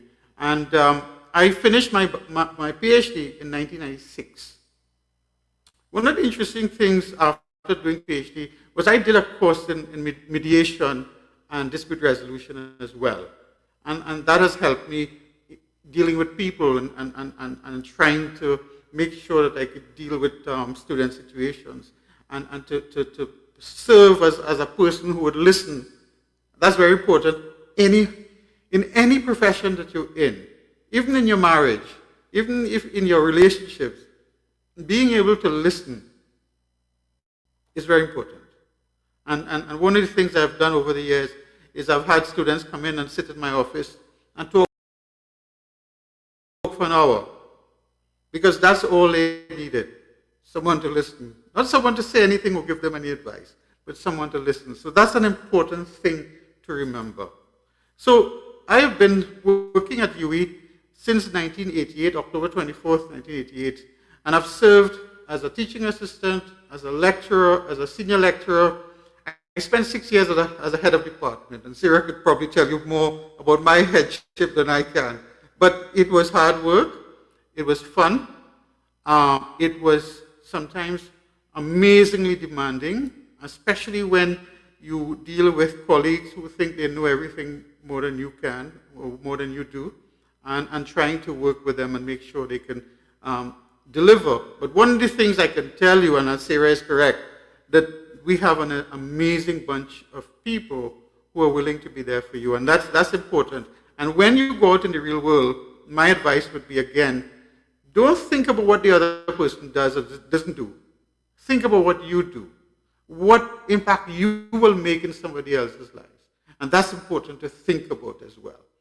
That it's not only just looking at other people and say, but these people are a waste of time, they're lazy, they're not doing anything. That's them, and their particular assessment will come at some point. Whether here or if you believe in heaven, it will come at that point. It is what is important for you and what impact you want to make and the things that you want to learn. The other thing to remember too is that we all learn and we all grow in our own time. Sarah said she took 4 years to do her degree. And what she didn't tell you is that she took the time to do an exchange. She went somewhere at a different university, and that allowed a certain opportunity, a certain amount of learning and growth and development that you cannot get only from being at the UE, but you can get it from other exposures and from other interactions and other people, and to me that's important as well. So those kinds of things are very useful. So that's me in a nutshell. I have taught, in terms of courses that I've taught everything: surveying for civil engineers, geomatics for civil engineers, geoinformatics for civil engineers, the cartography courses in GIS, courses in land administration, in geoinformatics, and so on. So photogrammetry, remote sensing. The only thing I haven't taught is geodesy. And I prefer not to. That's stuff for other people to deal with, right? So that's about me and what I've done. Now, what I also want to tell you is that about our department and the programs and how they've evolved. When we started off, I did mention it was a term system, and we had 3 years, and you had to do exams at the end. That was the BSc Land Surveying program. But we changed the land surveying program to surveying and land information, where we evolved and added more GIS and more digital cartography and those kinds of things into the program, and more things programming-wise and so on, numerical methods and so on. And then eventually we evolved it to geomatics. The next stage is geomatics engineering. That is coming very soon. Sarah, you'd be happy to know that your groundbreaking work would have inspired us to do more. And in fact, one of the things Baggy mentioned as well, we are right now exploring the 4-year program. And the 4th year would be the professional year, where we would make sure that persons get the professional training and the theoretical training to be able to go out and work very quickly towards getting license and registration. We are looking at cadastral, and we are looking at engineering surveying. And therefore, that 4th year would be coming. And you will still graduate with a bachelor's degree in geomatics engineering, but if you want to top up, you can then do a master's of engineering in geomatics engineering. So the MEng in geomatics engineering after 4 years. So that would be coming at some point, and we're in discussions right now and redesigning as much as we can. But there are other things that you could do, and there was discussions, and one of the things I will tell you is Dr. Lalloo is right. One of my regrets as well is not getting the field experience and the industrial experience before finishing a master's and a PhD. When in 1996, I had a full PhD from one of the best universities in the world for GIS. I was a Fulbright scholar. I had a Dutch fellowship. I had a national scholarship, and I had zero experience under my belt. And I priced myself out of the market. And therefore, I couldn't be hired by anyone else locally to do any kind of practical surveying work. What I did was I took 4 months off from the UE one summer, and I attached myself to a public land surveyor in the state of Maine. And I said to him, look, I'm going to come work for you for free. For 4 months, I will work for you for free. UE is paying me, I'll come, and that's how I got a lot of my experience. And with that, I was able to form engineering surveying company, Geomatics Management Limited. We have been around since 98 or thereabouts, and we have done a lot of work. So I've worked as an engineering surveyor, and I have a very thriving practice, and I'll tell you a little bit about that in a minute. But in terms of getting that experience after all of that qualifications was a little bit of a challenge, and so keep that in mind. So even if you want to continue studying, choose very carefully. And one of the things that I would also say is that when you work a little bit, it gives you perspective. And it helps you to decide where you want to go with this. And what I always ask people to do is that, imagine yourself 20 years down the road, looking back at your career. What do you want to see? What kinds of accomplishments, what kinds of achievements would you like to see and be excited about?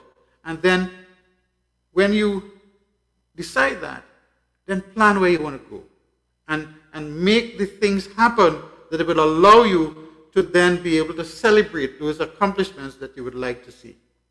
Yeah? So think about what kind of graduate studies. We had a master's degree in Geographic Information Systems. We started in 1996. And in 2002, we replaced that with the MSc Geoinformatics. And the MSc Geoinformatics is a program that is close to heart because the first draft of that I had done, and it has since evolved. But the MSc Geoinformatics is a wonderful program, and it could be used as a retooling program, but it could also be used to build on qualifications that you have. So that if you are doing environmental management, then the MSc Geoinformatics can be used to supplement that and help you to be a better environmental manager. If you're a geomatics engineer, then doing a master's in geoinformatics would allow you then to utilize and work in certain contexts where you need the geomatics engineering, but you also need the geoinformatics. So if you work in a survey mapping organization, you're working in certain other organization, then both would complement each other quite well. If you work with CDEMA, which is the Disaster and Emergency Management Agency out of Barbados, then it would make sense to do both, and that would help you. But we also have the Masters in Urban and Regional Planning. That program was introduced by Dr. Mohammed in 1996, 97, thereabouts. And that has evolved into the Masters in Urban and Regional Planning. That one is the retooling one. That one, you could do anything else and then come and do this Masters in Urban Planning because you are getting into planning. That's what you will do. But we also have Land Administration, the postgraduate diploma, and that sits exceedingly well with the bachelor's degree in land management and the bachelor's degree in geomatics. And that helps, especially if you're working in a cadastral context, and especially if you're in a government agency. That would help you significantly. In fact, that's one of the requirements now if you want to become Commissioner of State Lands in Trinidad and Tobago. to have that postgraduate diploma. But we also have other programs like the certificate in GIS, and the certificate in GIS helps us to get, if you want to work as a GIS technician, or you want to hire someone to work as a technician, then that's the course they ought to be doing, especially in geographic information systems. So those are the programs that are available. So I want to talk a little bit about the kinds of things you could do and what some of our graduates have done. You've heard from Baggy, you've heard from Dr. Lalloo, you've heard from Sarah about what they do with their degrees. And Sunil completed the bachelor's in geomatics as well.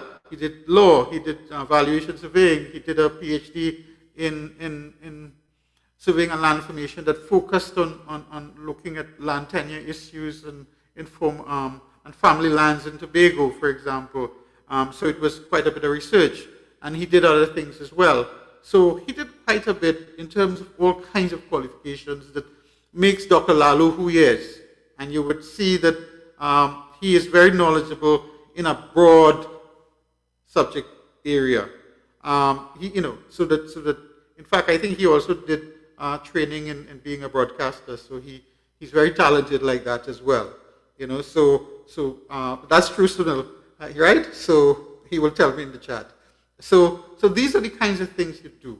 But you have to think about where you go with this, and what you want to do with this, and what you want to achieve, and what kind of impact. But more than anything else, it is what makes you happy. And I will tell you that I tell people that I talk for a living, and boy, I love to talk. And that's the thing that makes me happy. So that's what it's about. All right, so let's talk a little bit about, as I said, where our graduates ended up, where our graduates went. Now, a lot of our graduates in geomatics got into surveying, land surveying, but there are a few of them who have gotten, after they've gotten their bachelor's degree in geomatics or land surveying, have gotten into land administration, have gotten into, many of them did the urban and regional planning, and they work now as planners. And in fact, a couple of our graduates serve as director of planning in Trinidad and Tobago. We have people who have done bachelor's degree and then done master's degree and work in Guyana, work in Belize. We had one of the head of the University of Belize as one of our graduates. We have people who have gone on to be, what is called National Spatial Data Infrastructure, head of that being one of our graduates in Jamaica. So these are the kinds of things that happen when you think about where people have gone. Right now, I think it's David McCollin in Barbados is the chief surveyor, isn't he? And we have also in St. Kitts the chief surveyor, yes, who is also the chief surveyor in St. Kitts, and that's what you find. But you also find a lot of our graduates working in the construction industry, working in engineering surveying. And as I said, I have a company and I've hired many people to work as engineering surveyors. And so quite a few people have gotten into that. And what is interesting is while the Land Survey Board requires people to be licensed, to be registered as engineering surveyor to practice, they've not clamped down on persons who are not so registered. So people like me have operated and done several projects, even multi-million-dollar projects for companies like TN Tech, where one of the surveys we did, for example, 22 kilometers of topographic surveys for putting down high tension lines. Those are the kinds of work that we do. We have other people who have gotten into academics. I don't know if you know, but Dr. Edwards, Dr. Griffith Charles, Dr. Davis, myself, Dr. Lalloo, we're all graduates of the department. Mr. Hussain, Tariq Hussain, Mr. Dudlal, Mr. Manik Chan, are all our graduates. So that a lot of our graduates are in academics. We have people, a full professor in Australia, Dr. Alison Healy. We have Dr. Steve Ramrup. He's at Troy University. Healy's at University of Melbourne. So quite a few of our graduates have gotten into, even in the UK, have gotten into that. We also have gotten into other things like IT and mapping and mobile applications. Dr. Nicole Alexander, for example, used to work at the Harvard Graphics Lab, and she's now in charge of Apple's Maps application. So if you look at your iPhone and you see Maps, Nicole is one of our graduates. She's in charge of that. And she and another student, Camille Samuel, were working as surveyors, engineering surveyors, and geodetic surveyors on the Channel Tunnel between France and the UK more than 25 years ago at least, maybe 30 years ago. So these are some of the things that we do. We have other people working in IT, as I said, in programming, some people have gotten into several other things.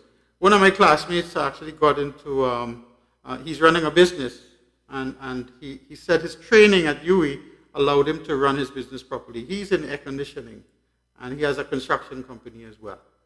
A lot of our students have also done construction management, and they work in construction management as well in the construction industry.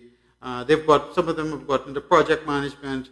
Others have gotten into other areas, and it just eluded me what the other things were. But quite a few different things in terms of professions. So you don't have to limit yourself. We have a few photogrammetrists. One of them, Paula Drakes, was I think in Baggy's class, and she was a commissioner of state lands as well, but she's known as a photogrammetrist as well. So that's with respect to some of the professions and all over the world. In fact, we have one student who is in Chile. He's at the University of Santiago in Chile. He's an associate professor there as well. So we are everywhere. I found our people in places like Botswana. Two of our graduates ended up in Botswana working there for years, a few years, and they came back home quite wealthy, enough to buy a home and furnish it and have savings. So they then decided they're going to do master's degrees and relax, take it easy because of that kind of experience. So that's with respect to some of our graduates. I wanted to mention a couple of things that were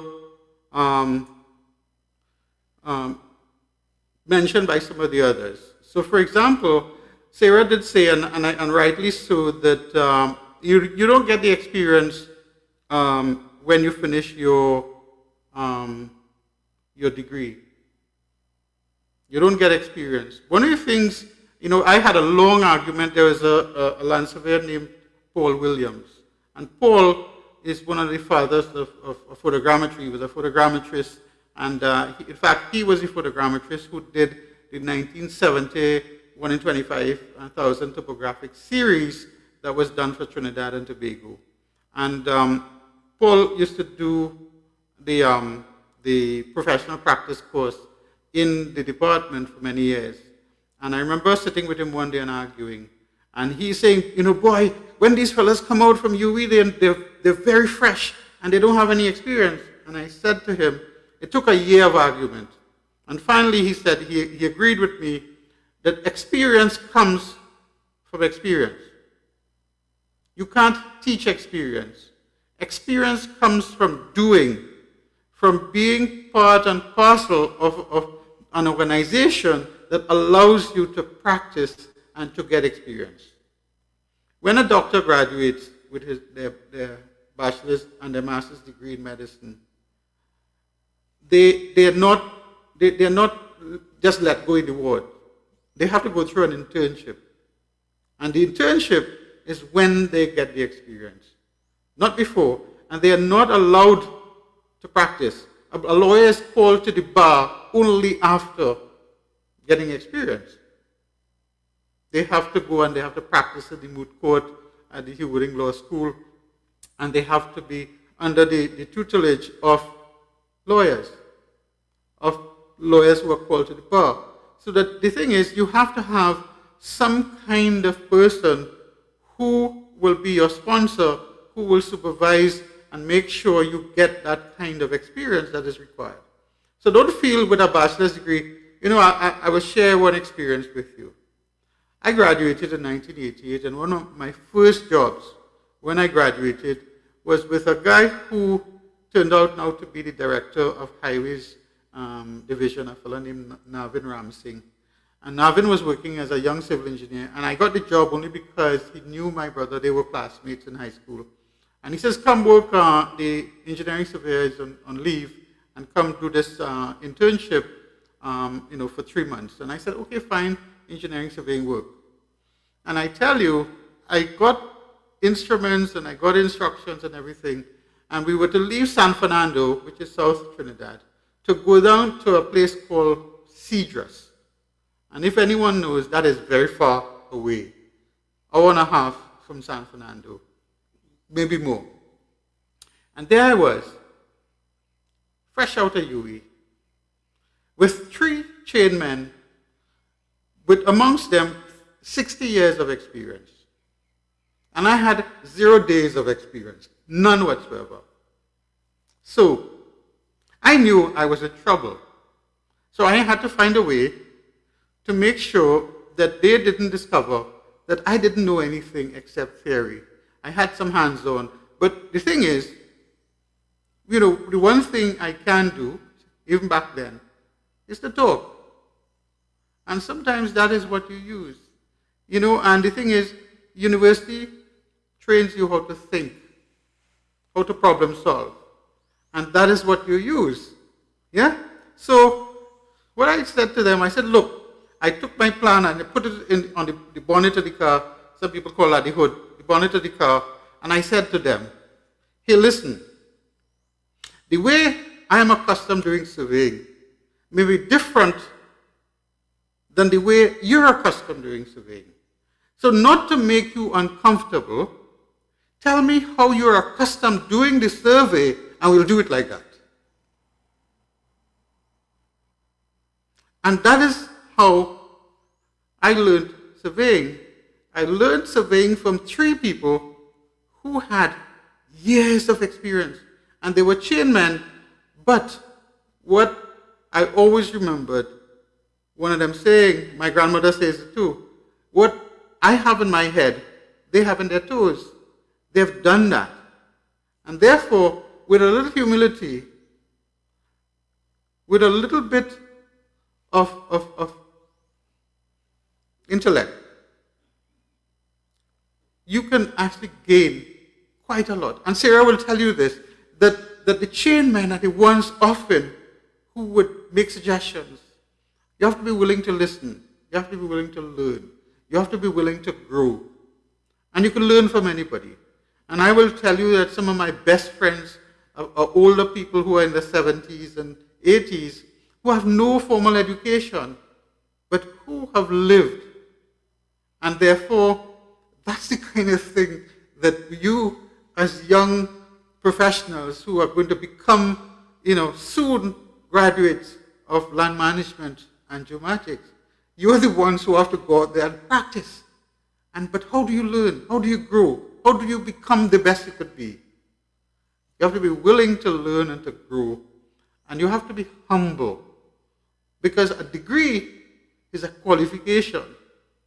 True education comes from knowing how you can apply that, how you can use that to benefit yourself and your country, and know that you're working not only for yourself, but for your society, for your community. And I always tell students this, I always tell, even the graduates know this, that other people made sacrifices for you to be where you are. honor their sacrifices by doing well, by doing better than they ever did, by making sure that you are successful because you're standing on their shoulders and their efforts to allow you to be where you are. And with that, I thank you very much. And if you have questions, I will take it. Yes, thank you very much, Dr. Ramlal. I hope that we all can become students that the Geomatics department, Geomatics and Land Management department can brag about the future days. Nikhil? Okay, I see a question in the chat already. So, Nikhil, you want to go ahead and you do it? Thanks. No, I had a question of my own actually. So, well, first of all, that was a very inspiring story, I must say, Dr. Ramlal. So a few of my classmates, including myself, wanted to find out if there is any chance that you can get into architect or the field of architecture with a geomatics degree. And if so, what are the steps you would usually take if you would know to get there? Well, what I do know is that yes, you can. And the thing is, we don't have architecture locally. The closest place you can get architecture was at the University of Technology in Jamaica. However, I'm not too sure if they, given the pandemic situation, if they are still in operations or if they have had to wrap up operations. So I don't know for sure. But I think with a bachelor's degree, you would be able to apply. And I know it's a graduate program that they do have there. We were exploring that in Trinidad and Tobago, and we had hired Mark Raymond in the Faculty of Engineering, Department of Civil Engineering. But he has since left, got his PhD, and went to the University of South Africa, and made a full professor there. And so that idea has died with his departure. So at this stage, the thing would be to look at schools. Again, you can do architecture at a bachelor's degree as well. I know we had one or two people who went to the UK and went to the US and did a bachelor's degree in architecture and then did a master's degree in urban design and so on. So some people have done that. So, but there are master's programs as well. It's a matter of finding those. If you want me to, I can look at a few options. Look at a few options at UK universities and US universities, even Canadian universities, and see what is possible. The other thing is we could look and see what is possible with respect to getting funding. US, for some US scholarships, you can get Fulbright scholarships to do masters and PhDs, and that would be a good option. Since we don't have many architects in the Caribbean, and that might be something to explore as well. Of course, there are British Commonwealth, which are part-time, part funding scholarships, and then there are Canadian Commonwealth that are fully funded scholarships as well. So we can have a look at that and see how we can explore and find some more details on that. Does that answer your question? Yes, that does. Thank you very much. Not a problem. And also the question in the chat was, what are the job options that are hydro-based in Trinidad? Well, there aren't too many jobs for hydrographic surveyors. Of course, the Surveying and Mapping Division has a hydrographic unit, and I think at present they may have one or two. I know Dwight Nanan is there. He's one of our graduates as well. I don't know if there are any more hydrographic surveyors. As far as I know, that's the only one there. We had another one, Renu Tudesh, who did her master's degree in hydrographic surveying at University of New Brunswick, and she was at the what are they called? The Maritime Services, the Maritime Services Agency, and she has so she has moved from that position now. Sorry, the head of department was trying to call me, so I had to just dismiss this call.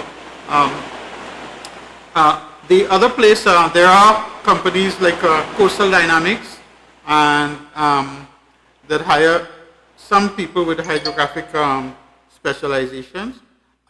We also have this other company that is an international company. I'm trying to remember their name. They hire hydrographic surveyors as well. They when I remember, I'll mention it, but I don't recall right away off the top of my head. Yeah, so that's the three major companies. I don't know that any of the oil companies hire hydrographic surveyors. They do hire hydrographic surveyors to do location of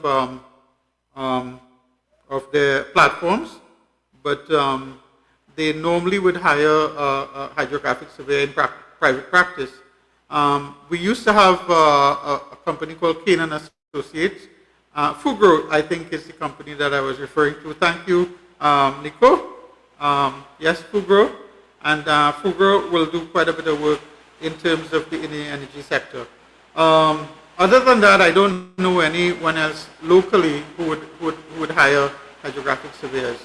But that would be something that we could do an inventory for to make sure that we can identify those as well. I hope you can still hear me. The rain is very, very heavy where I am. So I hope you're hearing me still. Yes, we're still hearing you. We're in at about 3:30 just fine. Okay. Mary has a question. Hi, good afternoon, Dr. Ramlal. So, with respect to the hydro, I'm actually interested in hydro surveying. You mentioned that one of your past students went away and did it. Do you know of any like scholarships or programs that help students to go on to do that master postgraduate hydro hydro course? Well, the hydrographic surveying program, well, the thing is, what you want is a IHO approved program. To become a hydrographic surveyor, you need to do a program that is approved by the International Hydrographic Organization. I don't know if the one from New Brunswick is so approved. It is? Okay, so Sarah is saying yes. And the other thing is, of course, it must be recognized by our Accreditation Council of Trinidad and Tobago. And I know Renu had some problems with the ACTT not recognizing the program at the time. So those are two requirements. And keep that in mind that when you look at any program to get funding, even our national scholarships, you can get a national scholarship. I think Renu had a national scholarship. And so some of our national scholarships would focus on hydrographic surveying because it's one of the areas where we have very few professionals. So I know that they will fund those kinds of studies. But you have to make sure that if you're from Trinidad and Tobago, you have to have the program recognized by our Accreditation Council of Trinidad and Tobago. One of the things I didn't mention in my talk was some of the professional work and some of the other work that I did. And one of the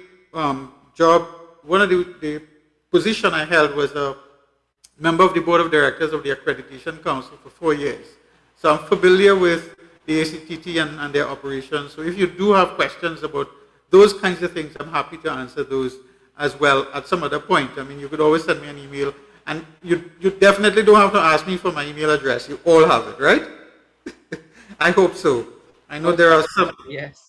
Yeah, but if you don't, let me know. I will put it in my put it in the chat. I will put it in the chat anyway for those who may not know what it is. So here it is. Yeah. All right, and we have a question from the students. There's a few students interested in the career of GIS. Right, so ask if you can expand upon one, the possibilities with it, and two, any scholarships that you can receive with it, preferably in Canada, but I know that we offer at Trinidad as well, don't we? Yeah, yeah. The thing is, you can actually get, if you graduate with a first class honors and you apply for, you could even get a scholarship tenable at UE to do a master's degree. You know, they used to have those as well. And we had one of our students who graduated, Shivani Ramota, who did a master's degree in geoinformatics on a government scholarship, national scholarship, and then got a Fulbright to do PhD at Purdue State University, where she's looking at GIS and education.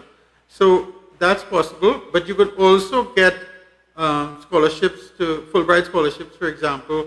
The best university in the world for GIS is probably the University of Maine. It's an extremely cold place in the winter, but it is really good. They do a PhD, a master's and PhD in spatial information engineering, as they call it. You know, and that's what I did, the PhD in spatial information science and engineering at the time. You could also go to the University of Twente. The Dutch had, well, in fact, Europe, they had the Erasmus Mundus scholarships, and one or two of our graduates actually, in fact, several people got Dutch fellowships or Erasmus Mundus funding to go to University of Twente. The University of Twente, before it was University of Twente, it was a separate institution called the ITC, the International Institute for Aerospace Surveys and Earth Sciences, ITC for short. And what is interesting is the ITC was created for foreign students by the Prime Minister of the Netherlands, a fellow named Skimmerhorn, who was a photogrammetrist. And it's now merged with the University of Twente, and that's a really good university for GIS. Really good for cartography, good for photogrammetry, good for remote sensing as well. They've created a software called ILWIS, which is open source now that you could use to do all kinds of image processing and so on. ITC and University of Twente. The other places you could go, the UK, they do have a couple programs. I'm trying to think, a couple of our people went to the University of London, and they had funding to do that as well.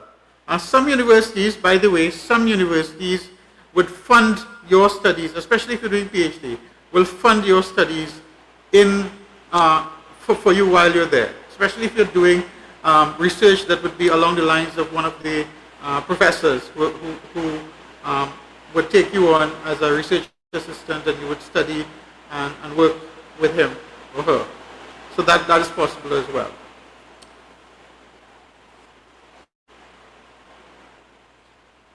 Yeah, fantastic.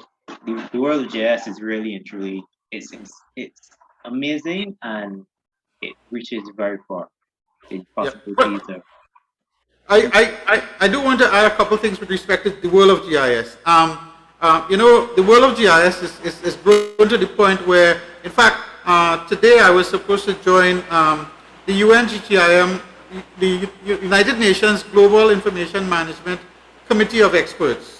I'm a member, I'm one of the experts at the UN level for this UNGTIM, and they have an academic network, and I'm a member of the network as well. And then they have sub-regional units of committees, and there's the UNGTM Americas, and I'm a member of that. In fact, tomorrow I have a presentation to do at that level. The UN, together with the World Bank, came up with a set of recommendations and reports, something called the Integrated Geospatial Information Framework that applies to all 196 countries. And the idea is to roll out GIS to support the Sustainable Development Goals. And that's the kind of thing that is happening at the global level. And the World Bank is funding a lot of initiatives with respect to GIS as well. But in addition to that, you're seeing initiatives from CARICOM, you're seeing initiatives from the Caribbean Development Bank, you're seeing in fact, one of the things that I didn't show you was some of the work that we're doing in the Caribbean. We have something called the Caribbean Geoportal. For some of you who would have done my GIS course, you would see that there is a portal called the Caribbean Geo Portal. I will share that particular URL right now, so you could probably check it out. So that is some work that we are doing with respect to GIS in the region. A lot of countries are creating, legislation. They are doing legislation to create their spatial data infrastructures, their national GIS. They're working on policies. They're working on frameworks, this is a time when people are realizing to address climate change, sea level rise, to look at natural disasters. Then you need something like GIS, because the UN has said it, and some of you would have heard me say it, that everything that happens somewhere. And therefore, knowing what is happening where is going to help you to support your decision making. So I'm very excited about GIS, but the thing is, the fundamental, the root of GIS is geomatics. The very essence, how do you map? How do you create your maps? How do you get your information? It's from the surveying and the mapping, the LiDAR, the photogrammetry, the remote sensing. All the things that you'd have learned as your foundation is the very essence of what GIS is about. And therefore, as a geomatics engineer, you can work as a GIS specialist. Huh? And in fact, several of our graduates with their bachelor's degree are now working as GIS specialists. I think Chad Monaville in Barbados is working in GIS based on his bachelor's degree. Yeah, so don't feel that you can't function in that area as well. You can, and so although I'm trained in GIS and I did my PhD in GIS, I'm also very excited about cartography. And there's a whole history, a whole context of mapping and visualization. But my first degree is in geomatics, and I'm proud of that, because that has allowed me the foundation to do all the things that I'm doing. And in fact, when I went to do a master's degree and the things that they were covering, I said, but I did that already. And half of the class, it wasn't a problem, because, not to be blowing my own trumpet, but I will tell you that we did about 50 exams. I got the best results in every single one of those exams. And the reason for that was because of my bachelor's degree. And in UE, I was a B+ average student. At ITC, I was an A student. When I did my PhD, my GPA was 3.98 out of 4. And I was upset because I wasn't doing so well. I thought I should have done better. And that is because of what the UE provides in terms of foundation. So keep that in mind.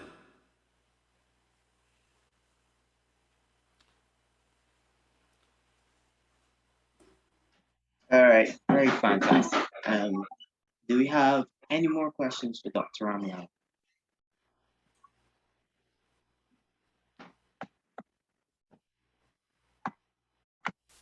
All right. If you have nothing else to say, Dr. Ramlal, we would like to thank you. Only one more thing. Yes. I want to commend the ESS for the wonderful job that you've done this afternoon in encouraging participation and holding this event. I'm very proud of you folks as students.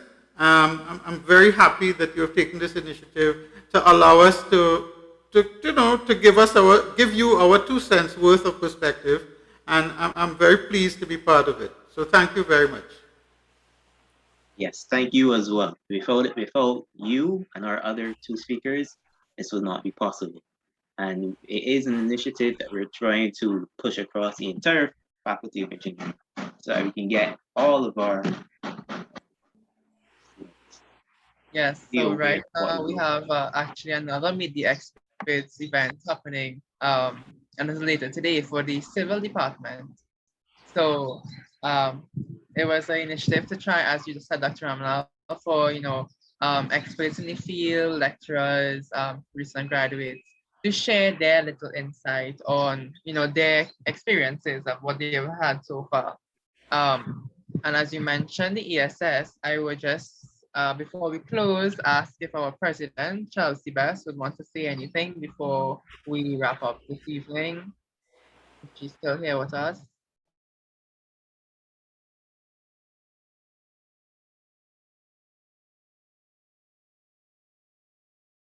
Nikhil, I think she had to leave to organize the other Meet the Experts.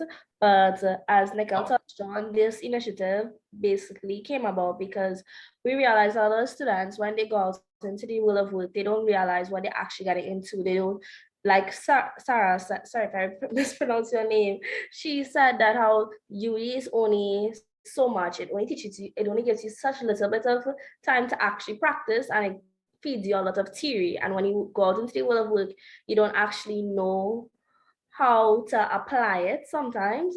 So this was a very broad perspective. All three speakers today, I find, gave 3 different views on how the world of work is and how it is after your degree. And it, for me personally, has given me a lot of thought, and I'm going to probably go back to the drawing board and see where I want to be after I finish my degree. So on behalf of the entire ESS committee, once again, and by extension, the Geomatics department, Faculty of Engineering as well, we would like to thank Dr. Ramlal, Dr. Lalloo, Mr. and Ms. Maharaj for your contributions today. It was, I am not even exaggerating, it was very, very informative. And as Mary said, I am now about to go back to the drawing board as well.